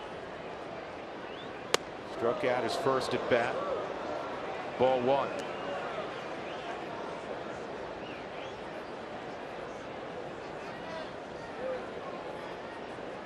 It's a lot of outs, though, to ask of your bullpen. 10 outs in a game, especially at Coors Field. 4-2 I understand why Dave did it with 96 pitches from Maeda, because he's only gone 100+ in 5 of his 22 starts.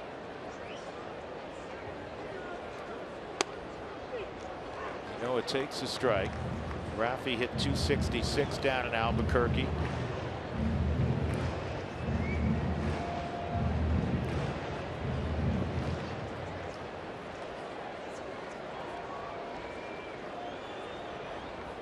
Reynolds at first.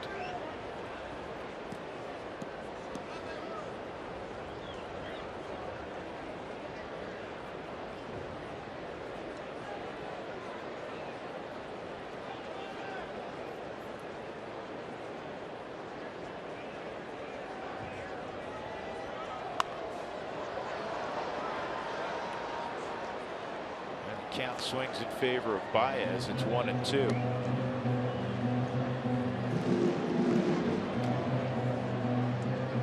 Dave Roberts wants Baez to get 4 outs.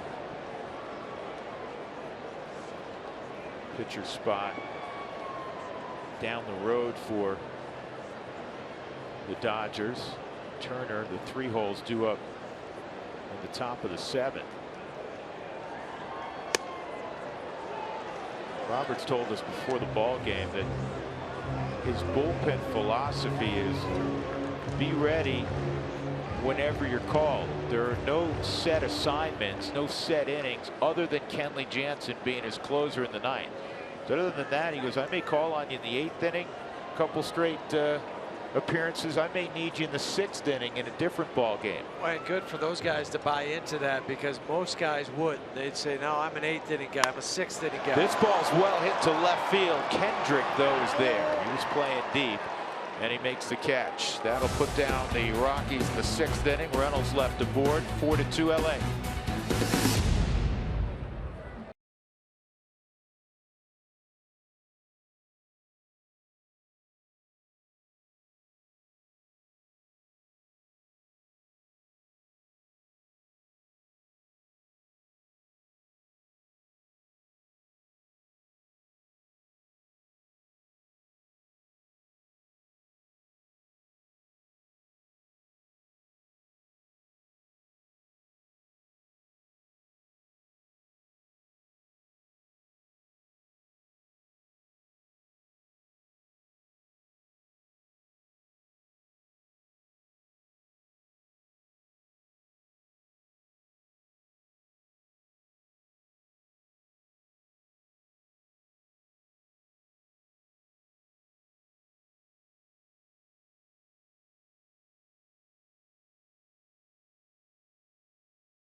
Lexus look back. Rockies were down 1-0. David Dahl goes yard. Center field. 2-run shot. The Rockies took a 2-1 lead. Unfortunately, it was short-lived. Corey Seager at the top of the 5th tied it. His 19th of the year. And then a few hitters later with 2 on, Yasmani Grandal hit one in the gap in right center field. His first triple of the year. And it scored 2. And that's where we stand, 4-2. Our Cooney Lexus look back. Top of the 7th inning, and Boone Logan's been called upon. Justin Turner, and then 2 lefties, Josh Reddick, Adrian Gonzalez, 3, 4, and 5 in the Dodger lineup. Boone Logan's had a sensational year. There's been a couple of ball games that he's had hiccups in, and it was the one pitch he'd like back to Neil Walker in New York. On Sunday, the Rockies were up 4-3, and Walker hit a 3-run home run. But Walker may be the hottest guy in the National League right now. Well, he threw out 4 hits yesterday. I don't know what he did tonight, but he has been on fire. And going into that series, he had been ice cold.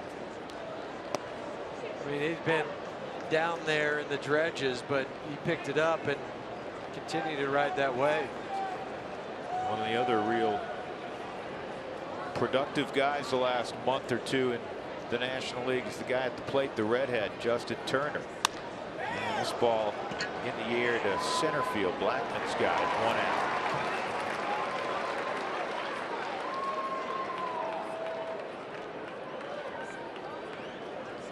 So the final line on Tyler Chatwood this evening: 4 runs over 6 innings, 9 hits. All the runs were earned, 3 walks, 6 strikeouts. And it's probably an improvement. His last outing at home, he had the 8 walks, didn't give up any runs. It was not at all what you describe as a poor outing. You know, 4 runs in 6 innings at Coors Field oftentimes will allow you to shake hands at the end of the night. Yeah, it's almost like a Coors Field quality start with that extra run. But it was an improvement because more pitches were in the zone. He had the 3 walks, but they weren't huge misses.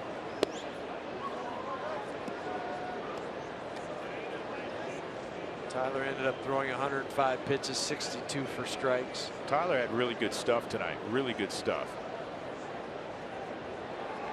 Ken Maeda, other than the swing by David Dahl, a couple hits by Nolan, he handcuffed the Rockies again. Maeda finishes 5 2/3, allowing 2 runs on just 4 hits, struck out 4, didn't walk anybody, did hit 2 batters. 1-2 on Reddick.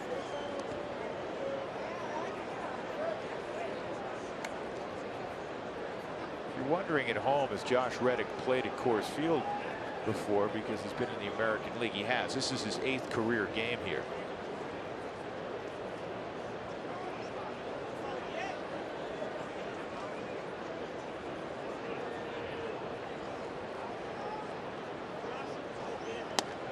Fastball's in, 3-2.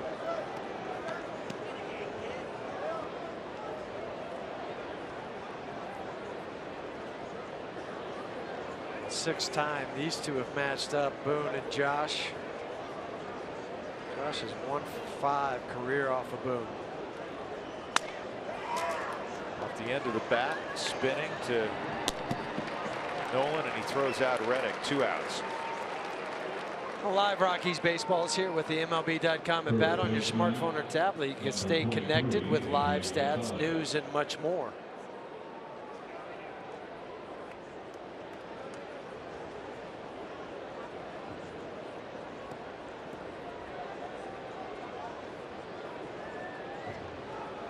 So Adrian Gonzalez steps up, 2 singles and 3 at bats.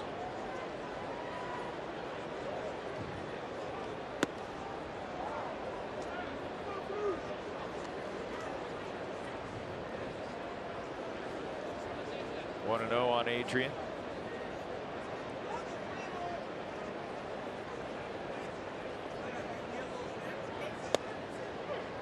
Here's steal of a strike again by Tony Walters. He handles the low pitch in the zone as well as any catcher you will see. I'd probably say that 5-6 times a night every time he catches.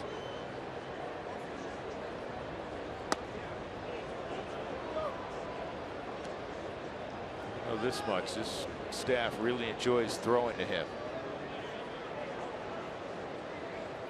He earned their trust in spring training early on. He had to put in a lot of work in spring training. This is in the air to left field. Raffaele Noah just fanned on it. No other way to describe it. Ball started tailing away from him. Looking up at the flags, doesn't appear to be a lot of wind. The ball's going to tail off a lefty's bat. And Raffy just did not make the catch. It's a two-base error. He's coming in. He just missed that. Just flat out whiff off the end of the glove. Now you flip Grandal over to the right side where he's hitting 282. I know he had the triple with a couple RBIs hitting left-handed, but a higher average right-handed. Sliders in there for a strike. So now Boone Logan will try to pick up Raffaele Noah.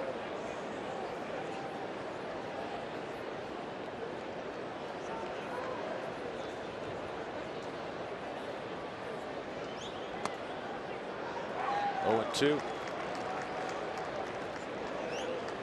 In with a slider, away with a slider.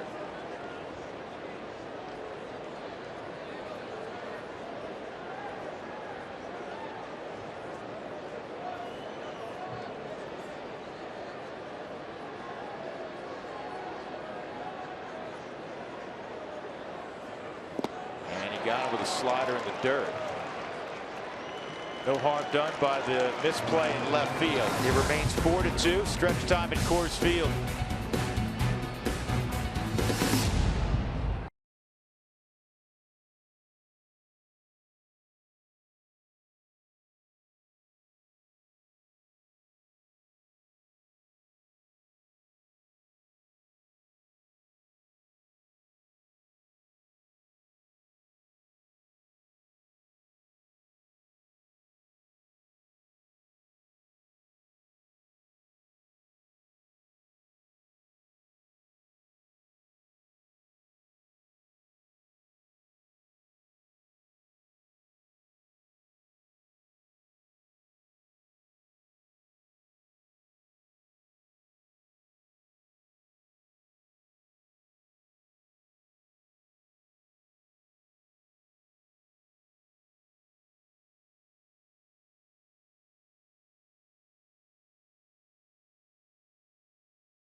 This week's CenturyLink High-Speed Challenge poll question: when was the shortest 9-inning game played at Coors Field? Was it July 1st, 08, April 7th, 08, or July 31st, 06? See what kind of memory you have.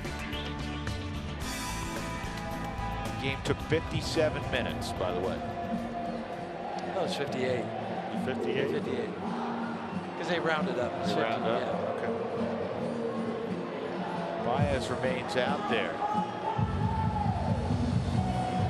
And for the Rockies, it's Christian Adames, Tony Walters, and then we'll probably get Ryan Rayburn. And the Rockies, because of the injury to Descalso, Rockies want to stay away from Cargo tonight. Noah's already in the game, And Hundley's your backup catcher. Rayburn's your only option. 9 outs to work with offensively, just a 2-run game. Damas, good swing, fouls it back, 0-1. Ground out, and Christian was hit by a pitch. And we did just get word on what was wrong with Daniel Descalso. It's a left shoulder contusion.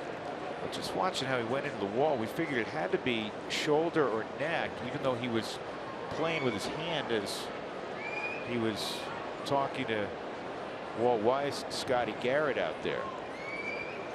Well, maybe it affected his hand because of the shoulder jarring into there. This is Corey Seager at the plate. Catch it, and then not to lose control of it as you hit the wall and you're falling to the ground.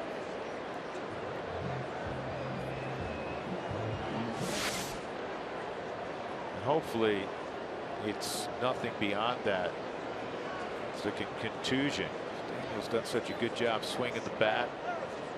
Rockies thin right now. Up the middle, or certainly thinner with the injury to Trevor Story. So there's Ryan Rayburn getting ready to go hit.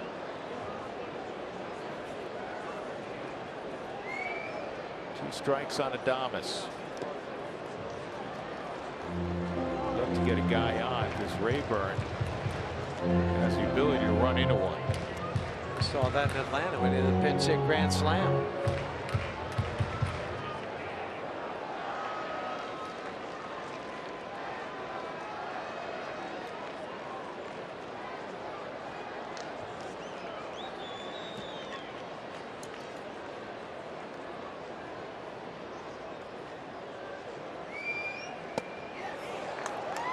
Baez strikes out Adames. That'll bring up Tony Walters. UC Health tracking the number of walks and the distance the Rockies earn throughout the season. Start tracking your own steps today. It's a wonderful way to get fit.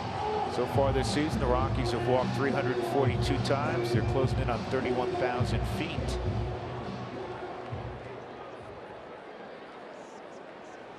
Walters tonight, a ground ball to second and a strikeout.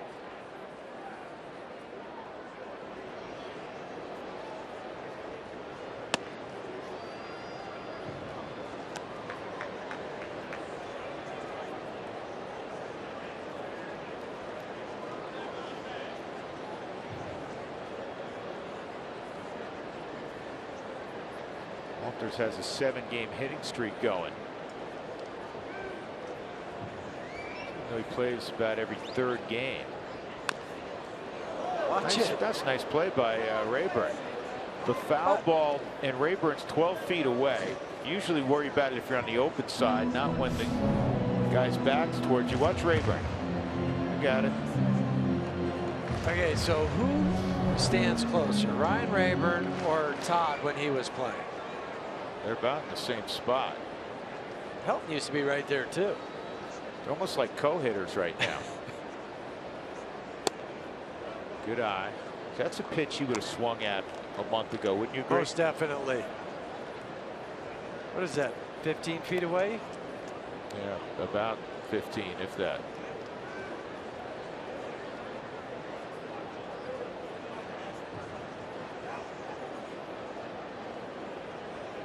Be the relay man for the bat boy. Hand falls to the home plate umpire. 2-2. 96 on that fastball for Baez.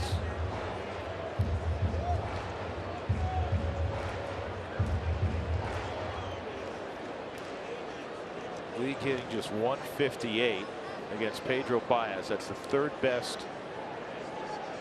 opponent batting average, or in this case worst opponent batting average, but for a bullpen guy in the National League.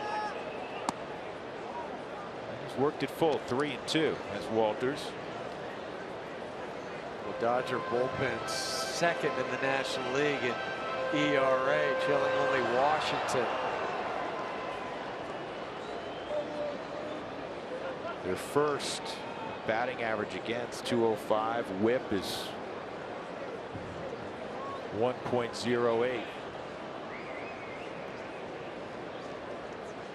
of a typical Dodger team in that even with the injuries, used the disabled list 25 times. But they have pitched, and that's why they're. Oh, what a play at third by Turner, out at first.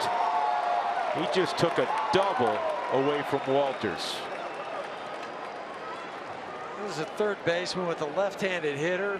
You're thinking more glove side.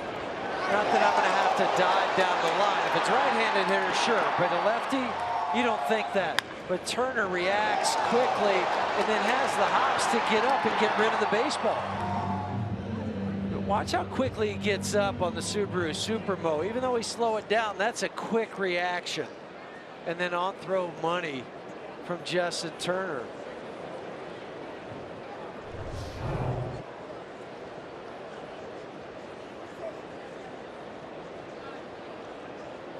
So here's Rayburn with 2 outs and nobody on.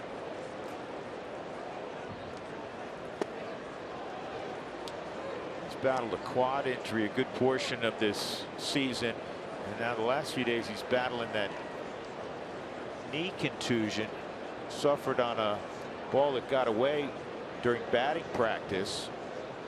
Guys were throwing in the outfield and he got hit on the knee. He was in the starting lineup that day and then got scratched. That was the game that Steven Matz started for the Mets, and then had to put David Dahl in there, and he gets 2 hits in his first 2 at bats, left on left. As many baseballs are flying around during batting practice from pitchers showing down the line and fungo hitters and batting. I'm surprised more guys aren't hit. I mean, balls are flying everywhere. Glad it doesn't happen, but it's just a likelihood. It seemed like it would be higher.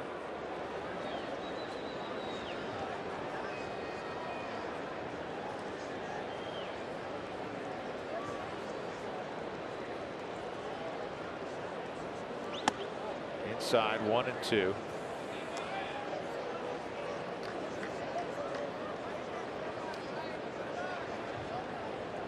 Cargo, just in case.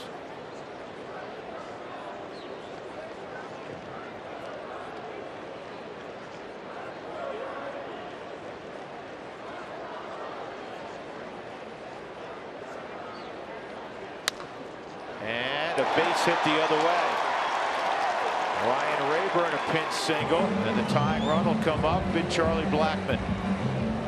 He is now 8 for 30 pinch hitting. Very solid.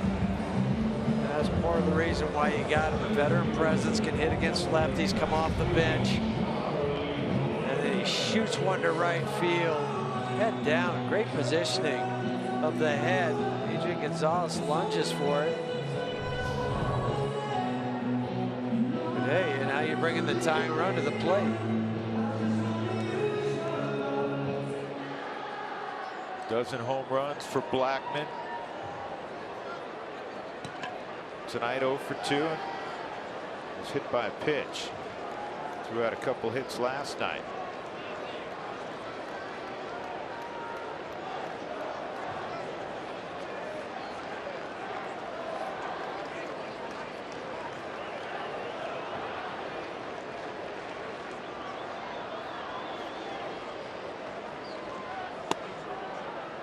Outside.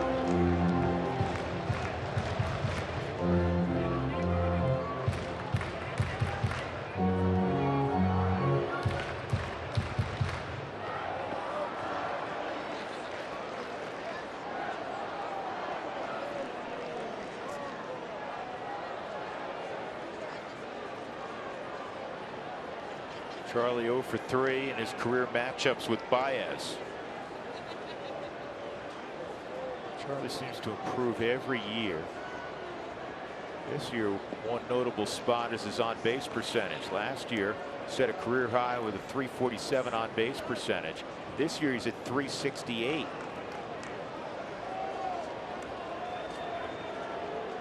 Watch your leadoff man around .350 at least. Charlie's exceeded that, and you throw in the fact that Charlie can hit the ball over the wall in slugs, which is not necessarily common for a guy that hits the top of the lineup. And here's how his numbers have improved.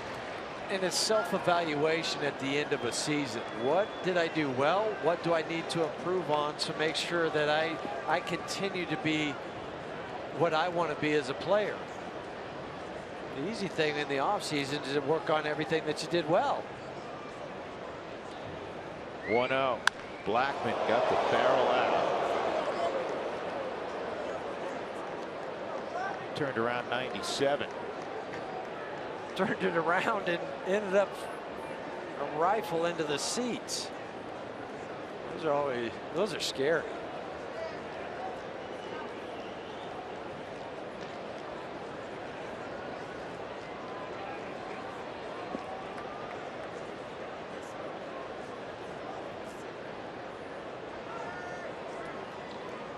One and one.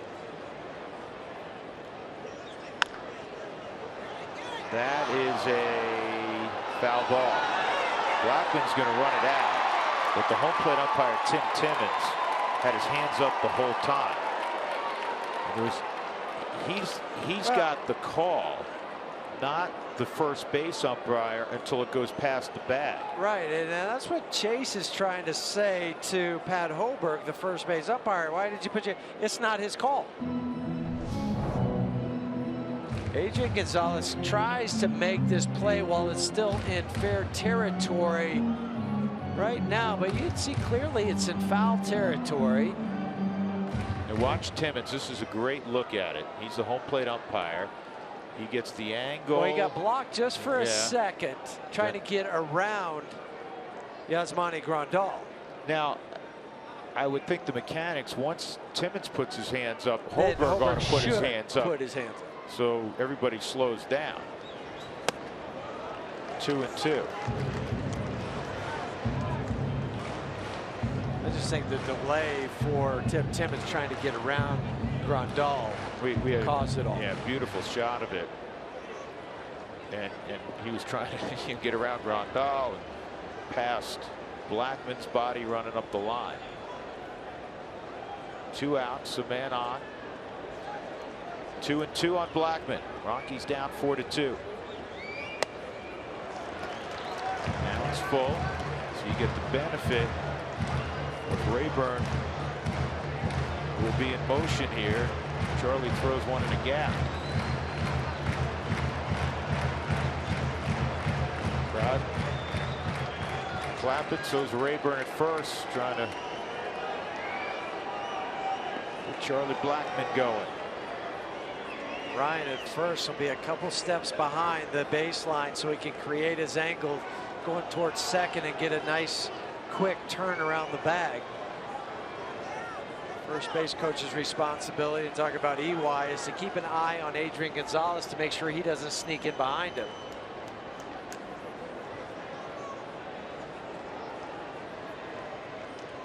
Three-two. This ball is in the air to left field. Kendrick near the wall makes the catch. So the Rockies leave a man on, done in the 7th. To the 8th we go, 4-2 LA.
4-2, LA leading.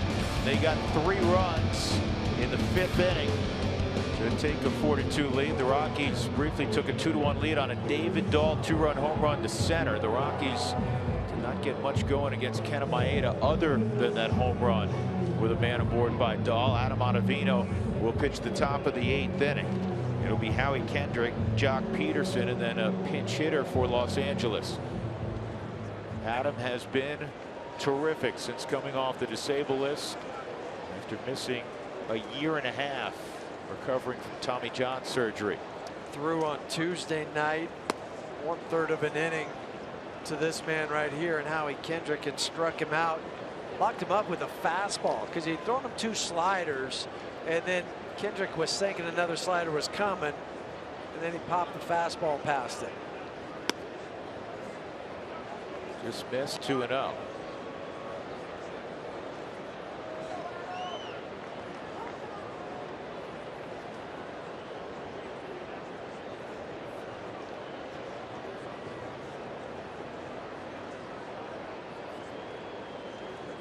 Kendrick steps out for a moment.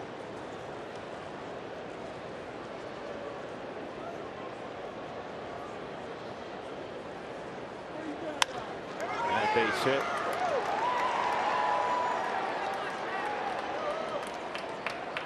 The day after every Rockies win, get 50% off your online order at Papa John's. Utilize the promo code ROXWIN, ROXWIN, at papajohns.com. John Peterson coming up, and Scott Van Slyke has moved to the on-deck circle. Looks like it'll be Joe Blanton for the Dodgers. He's warming up.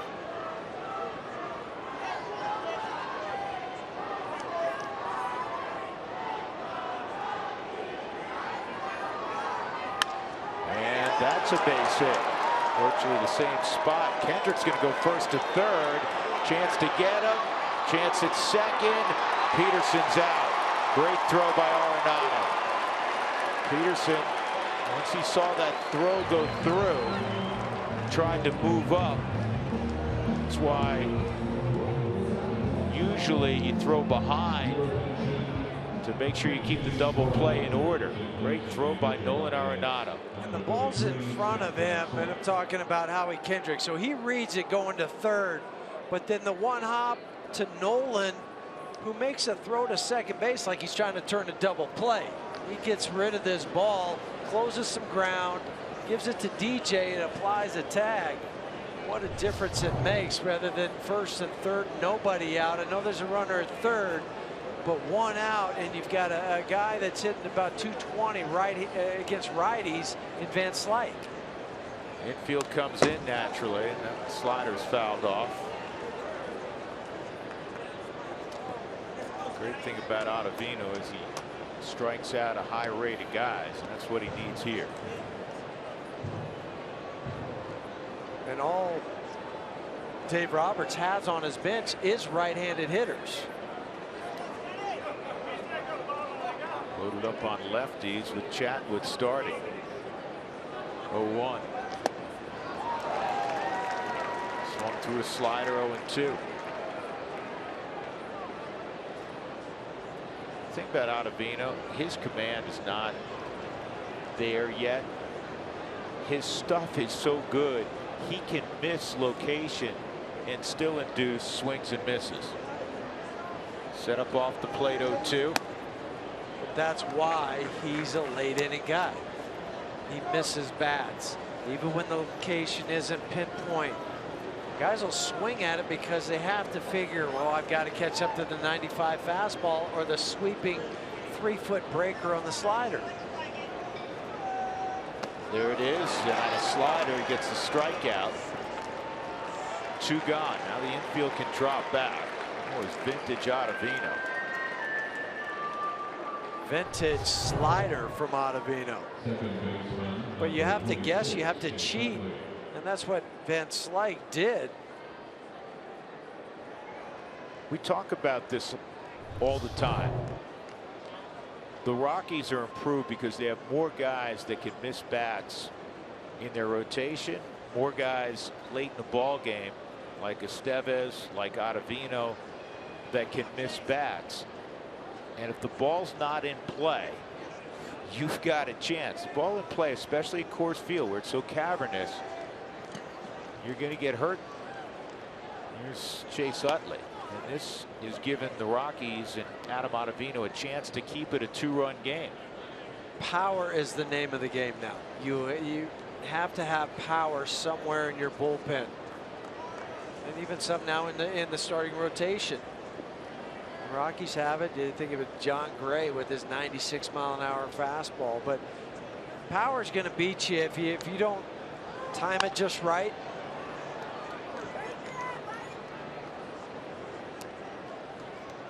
Ball and a strike on Chase Utley. Dodgers 3 for 10 tonight with runners in scoring position. A lot of pressure right now on Tony Walters for that slider. If it goes to that back foot of Chase Utley, that's where you want to throw with the runner at third base.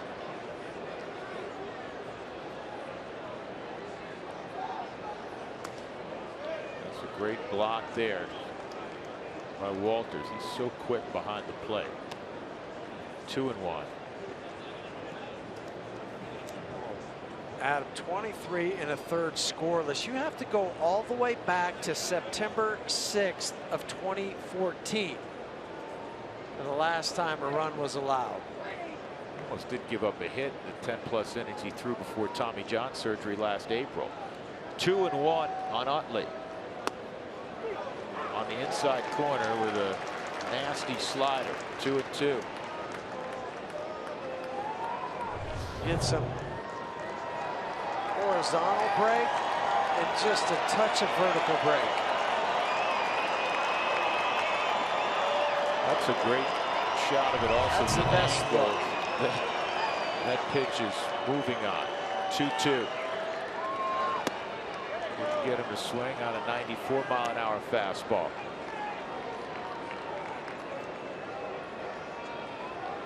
We've seen in this sequence, not just Utley, but in the inning, Ottavino up to 96.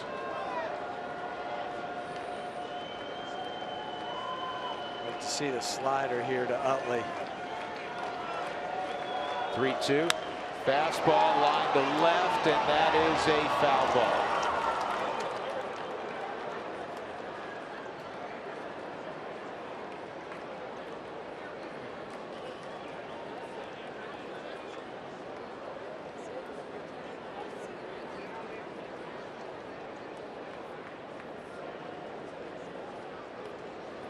Corey Seager, you don't want to see him this inning.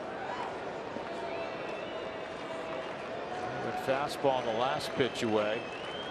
Otto shaken off. Now they've settled on a pitch. 3-2 on Utley.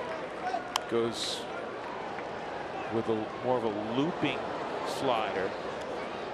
There's a couple of different sliders. With that loop, it just helped Chase Utley foul that pitch off. It wasn't that snapdragon that he throws.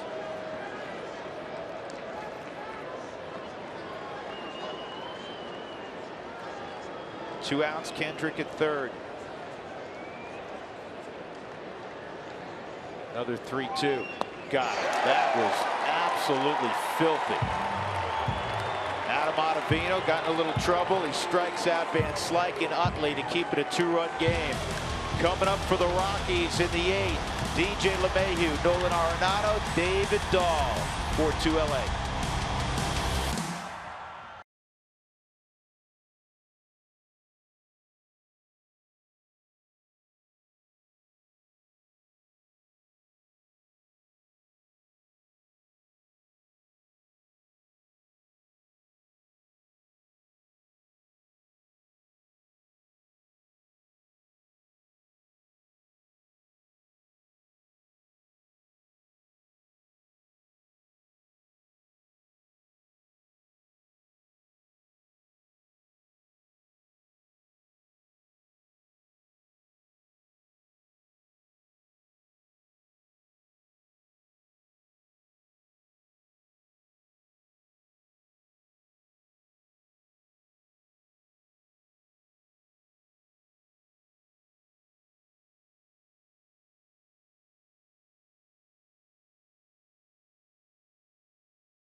tonight. Kenta Maeda was outstanding, 5 2/3, gave up the 2-run home run to David Dahl. Tyler Chatwood, 4 runs on 9 hits. He had good stuff tonight. 6 strikeouts, 3 walks, 105 pitches over 6 innings. Not a bad outing, especially at Coors Field. Maeda a little bit better.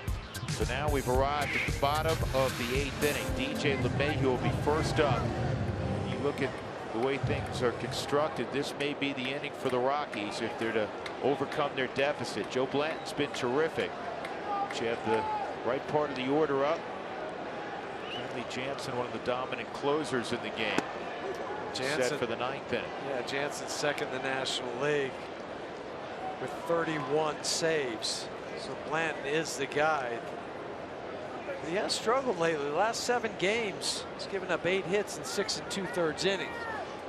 It's not the same pitcher that he was as when he was a starter, because then it was, remember, he threw like 50 fastballs out of his first 55 pitches that he threw. Now his primary pitcher, the first one he likes to throw, is a slider. He's fallen behind DJ 2-0. Pitched on Tuesday night at a clean inning. It's 2-1. Blanton has reinvented himself. His first year in LA, he's done an unbelievable job.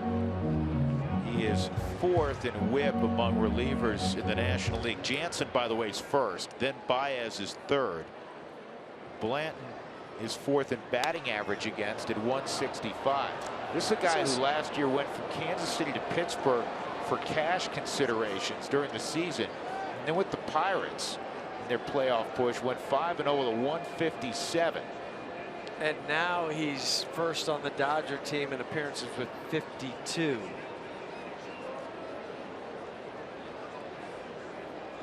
Two-two. 3-2. A couple of SEC guys competing against one another. DJ, of course, a product of LSU. And Joe Blanton went to Kentucky.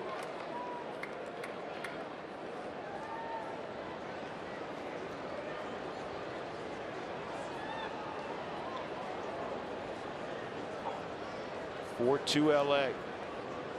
Nolan on deck, 3-2, and a hard hit ball, but it's right at Utley.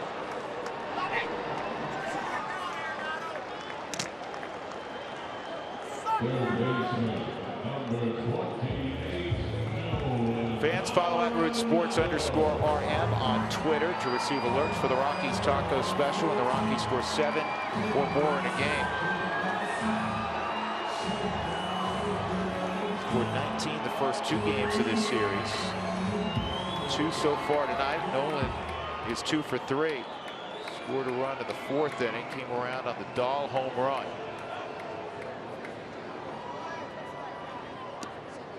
Ball 1.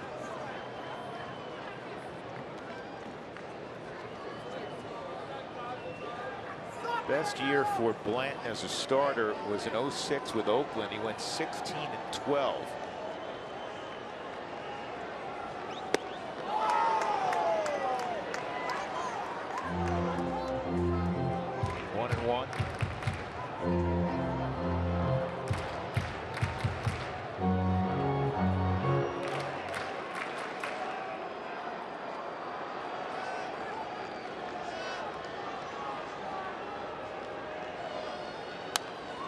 That's 1-2.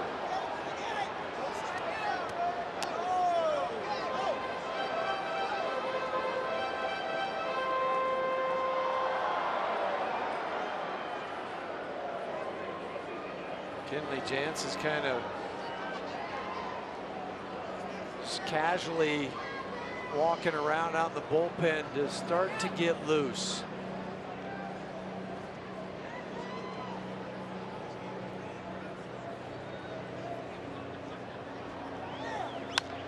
And this ball is in the air, foul and out of play. Blanton may be an inspiration, Jeff Houston, for Jordan Lyles of the Rockies. Joe Blanton, a starter for a long time, and then has made himself a top flight setup man. Jordan Lyles is, clearly younger than Joe Blanton, but he'd been a starter his whole life, and now he has really taken to working out of the bullpen. And I know that Steve Foster, Darren Holmes believe that he could be an outstanding late inning guy in time. Well, I think we've seen the velocity go up for Jordan. We've seen that it suits his personality because it's a 1 inning maybe type of appearance for Jordan. He doesn't have to think his way through 6 innings. Nolan hanging tough. He remains 1-2. But Steve Foster had some success with Wade Davis in Kansas City with that, where he was a starter, didn't work out well, and then think about what Wade Davis has done for the Royals in their bullpen. You think of Wade Davis, you think of one of the dominant late inning guys in baseball, and you forget that it didn't work as a starter. 2-2. Jordan has good stuff. He has a big arm. And if you can let it all hang out, you're just trying to get 3 guys out. The other thing that helps out Jordan is he's an outstanding athlete. Field his position well late in the ball game. You may see him start to show up here on the plus side for the Rockies. Right now the Rockies need to rally. 1 out, nobody on. 2-2 on Arenado. And this is in the air to shallow center. Long run for Peterson. Will get there.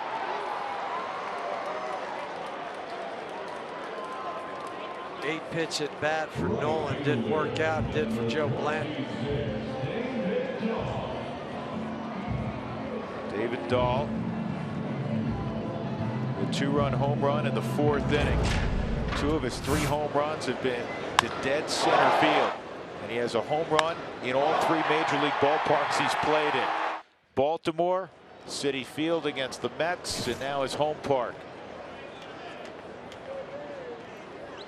I like what he said in that interview with Mark that we ran earlier in the broadcast is, I don't try to overthink it. I just see it and hit it. Good philosophy. David's the last Rocky to touch second base as he was jogging through. Now he's back in the 4th inning.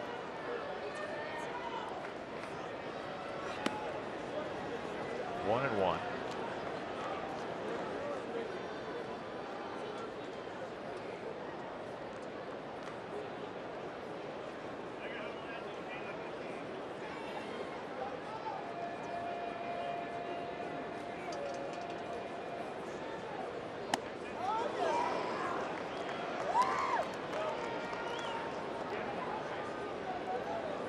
Ball and 2 strikes on Dahl. He's hitting all 10 games since his call up from Albuquerque.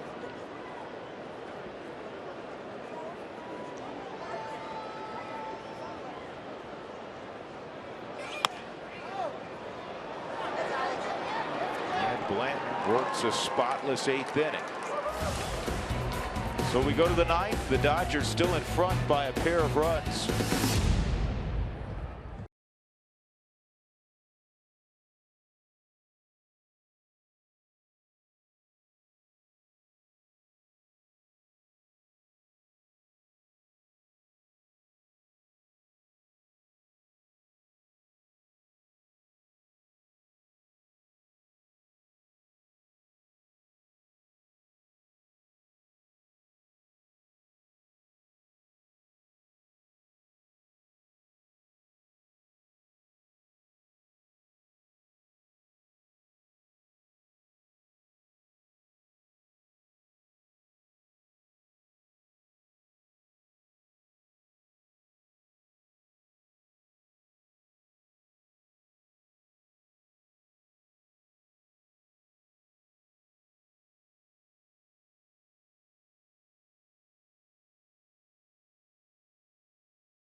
Brought to you by Southwest Airlines. Book your low fare now at southwest.com.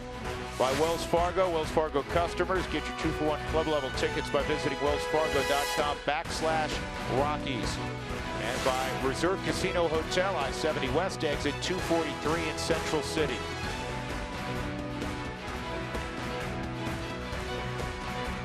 We've been stuck on 4-2 since the middle innings. The Dodgers trying to salvage 1-3 against the Rockies. Top of the 9th inning, Seager, Turner, and Reddick, 2, 3, and 4 in the Dodger lineup. As we check in with Mark Stott. Mark? Drew, the Miami Marlins are in town this weekend with one of the icons of the game, Ichiro Suzuki.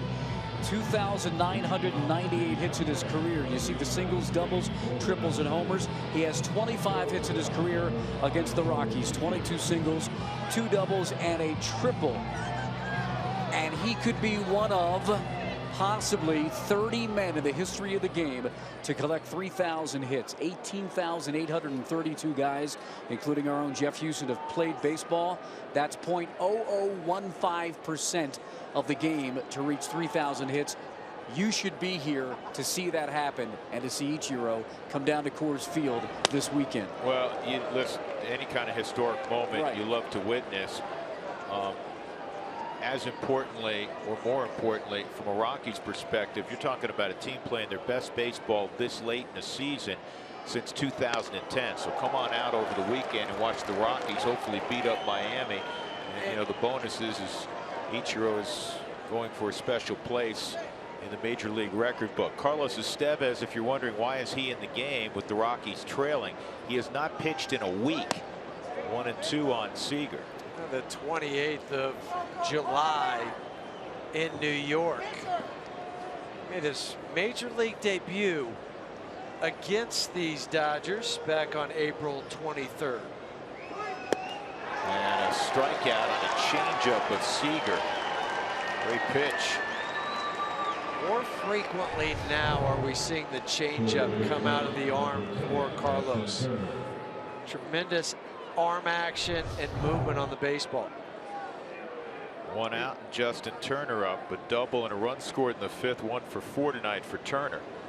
One final thought. Get out here this weekend. You're playing great ball, as you said, but you're also playing against the Miami Marlins, who are just ahead of you in the wild card. They're big games. The Rockies have set the tone for this homestand, beating up the Dodgers in the first 2 games. Down right now 4-2 in the 9th inning. Tell you what, this club has taken on the focus and the toughness of their manager.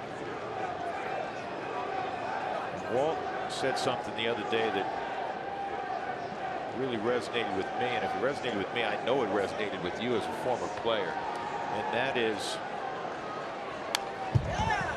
when you're in it this time of year, in the final couple of months, it is a whole lot easier to go to the ballpark. It's easier to play the game. It's easier to focus. It's easier to grind through at bats. It just makes it that much more fun. Well, guys aren't looking towards the end of the season. They're not looking towards their next contract. They're not thinking I need to get my numbers before the end of the season. It's about the team at this point in the season. See you later, Justin Turner. He chased out of the zone at 98. 2 strikeouts for Carlos Estevez.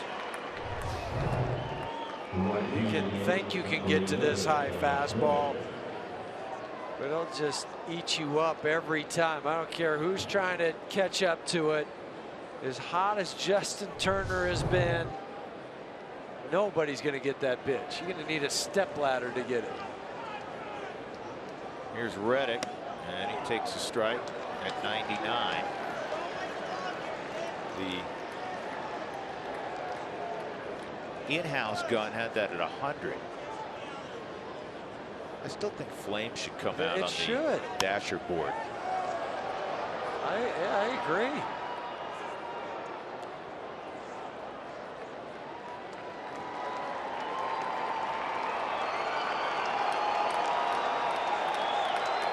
The Rockies in the bottom of the 9th will have Mark Reynolds, Rafael Ynoa, Christian Adames scheduled.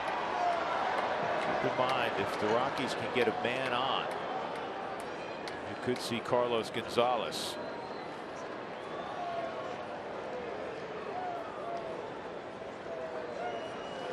Rockies will get Kenley Jansen naturally in the ninth.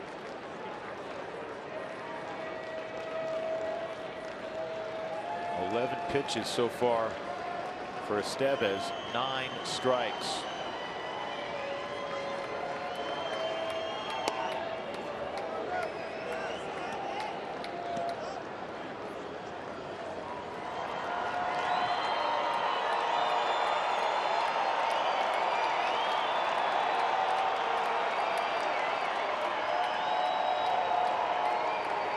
One, two. Another foul ball. Another thing about the makeup and the moxie of Carlos is this isn't a safe situation. And how many times do you see closers where they struggle in these situations because it's not the same adrenaline rush. But as you said, 10 out of 13 pitches in the strike zone, but 10 of 14, but 2 punch outs to start this inning.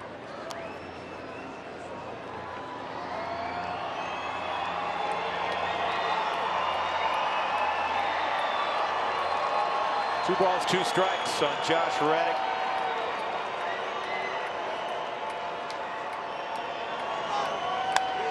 And he pops him up to center field.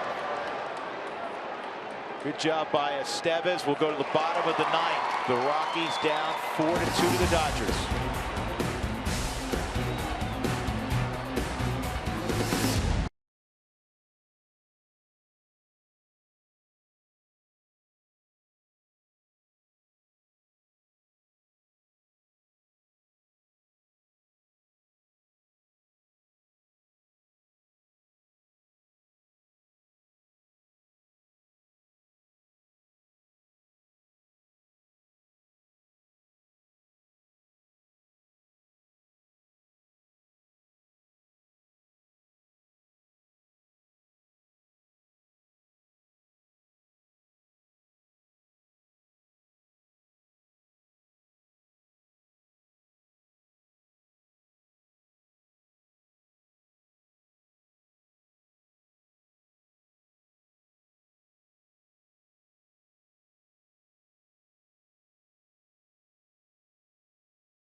Gonzalez make a difference, not in the starting lineup. That ankle is all taped up. His batting gloves are on.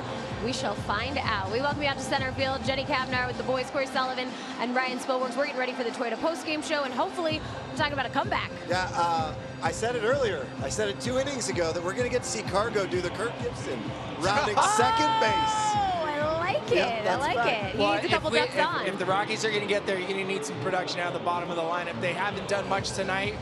You're missing Cargo. You're missing Story. It's starting to be a little bit evident the last 2 games, but tonight's the night. Turn it around. Yeah, we'll also get you injury update on Daniel Descalso coming up, but guys, we'll send it back to you for hopefully a little rally ball. Sounds like a good plan. So here we go in the 9th inning. Mark Reynolds against Kenley Jansen, who has 31 saves. Jansen, one of the best in the business. His whip of 0.67. Look at the walks compared to the strikeouts. 58 over 7. Kidding me? Batting average of 153. First time Throws All-Star. a heavy cutter. A converted catcher a long time ago. Cut fastball.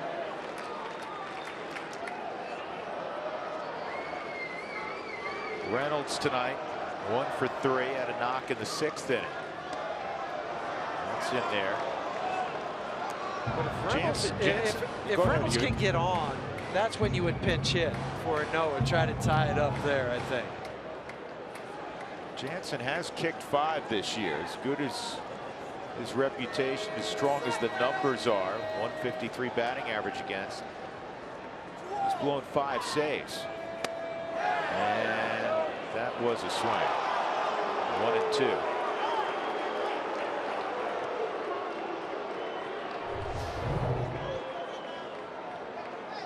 Best look there. I know Mark was trying to hold up.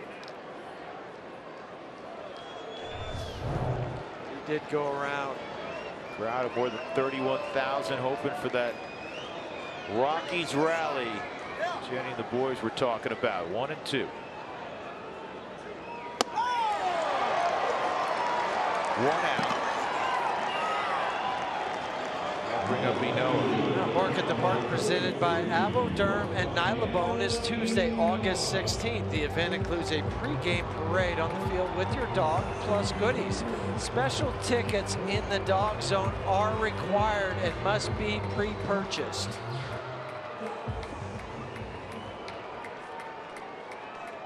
Noah came in for Descalso. Shoulder contusion for Daniel when he crashed into the left field wall, making a great catch. Stayed in to finish the inning defensively, then came out.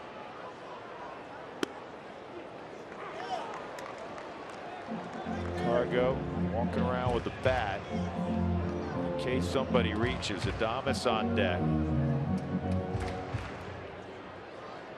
No helmet on. Is that? It's not unusual. You don't want your head to get all sweaty. You just have it right next to you on the bench.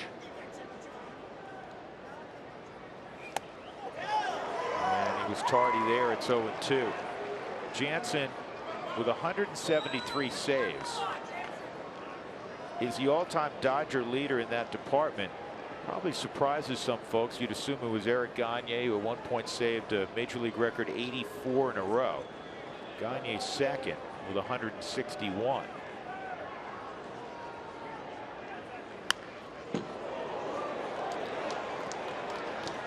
See, there's his helmet, ready to go. But for Kenley Jansen, he also has 3 years of 30+ saves, joining Eric Gagne and Todd Worrell as the only 2 Dodgers to do that. Last year he was 34 out of 36.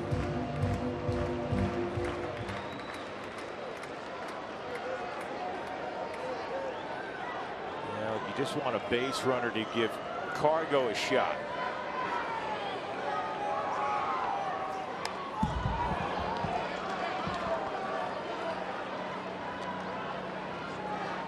Jansen's one of those guys, Huey, when he stands on that mound, 10-inch slope out there, 60 feet and 6 inches from home plate.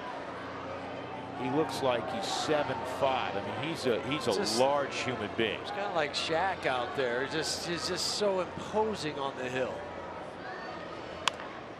Noah battling away. And that's what he's going to have to do. It's your job is to get on base. That's it. So cut down your swing, put the ball in play. Let Kenley Jansen supply whatever power there is. Just think about trying to play pepper with the baseball.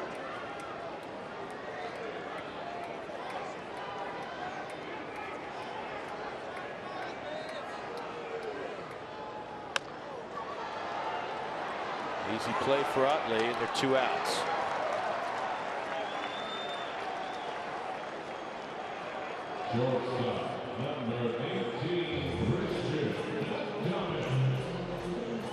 So Christian Adames with 2 outs. Try to keep it alive.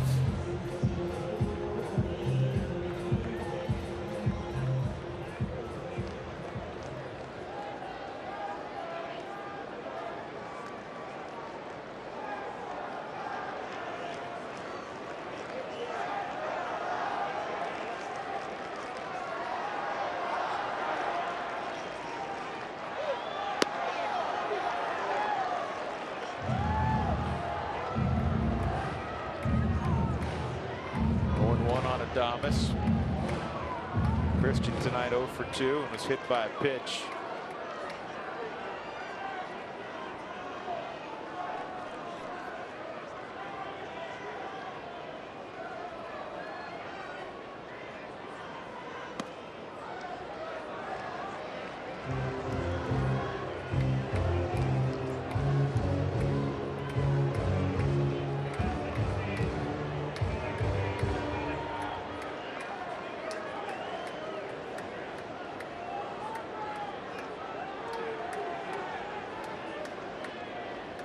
1-1 on Christian Adames.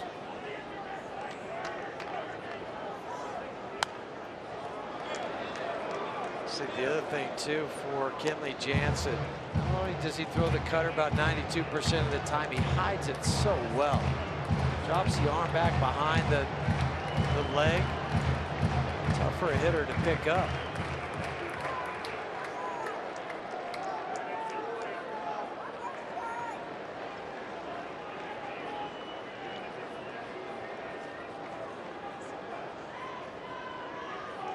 It's a 1-2 on Christian. And he swings and misses. That ends the ball game, and the Dodgers take the final game of this series 4-2. The Rockies still take the series. They've won 3 straight series against above 500 teams. That ends their 6-game home winning streak. The Dodgers win it behind Kenta Maeda, who improves to 10-7. Tyler Chatwood takes the loss. He too is 10-7. And for Kenley Jansen, his 32nd save of the year. Seager a home run. And then the big blow, a 2-run triple off the bat of Yasmani Grandal. Our Jimmy John's delivery of the game. The starting pitcher, Kenta Maeda, for the 3rd time. He was really tough on the Rockies. The only damage done, David Dahl, a 2-run home run against Maeda. Otherwise, he allowed 4 hits, 2 runs, and 5 2/3. Didn't walk a batter. He struck out 4. He did hit a couple of guys, but Kenta Maeda tough again on the Rockies. Final score, it's the Dodgers over the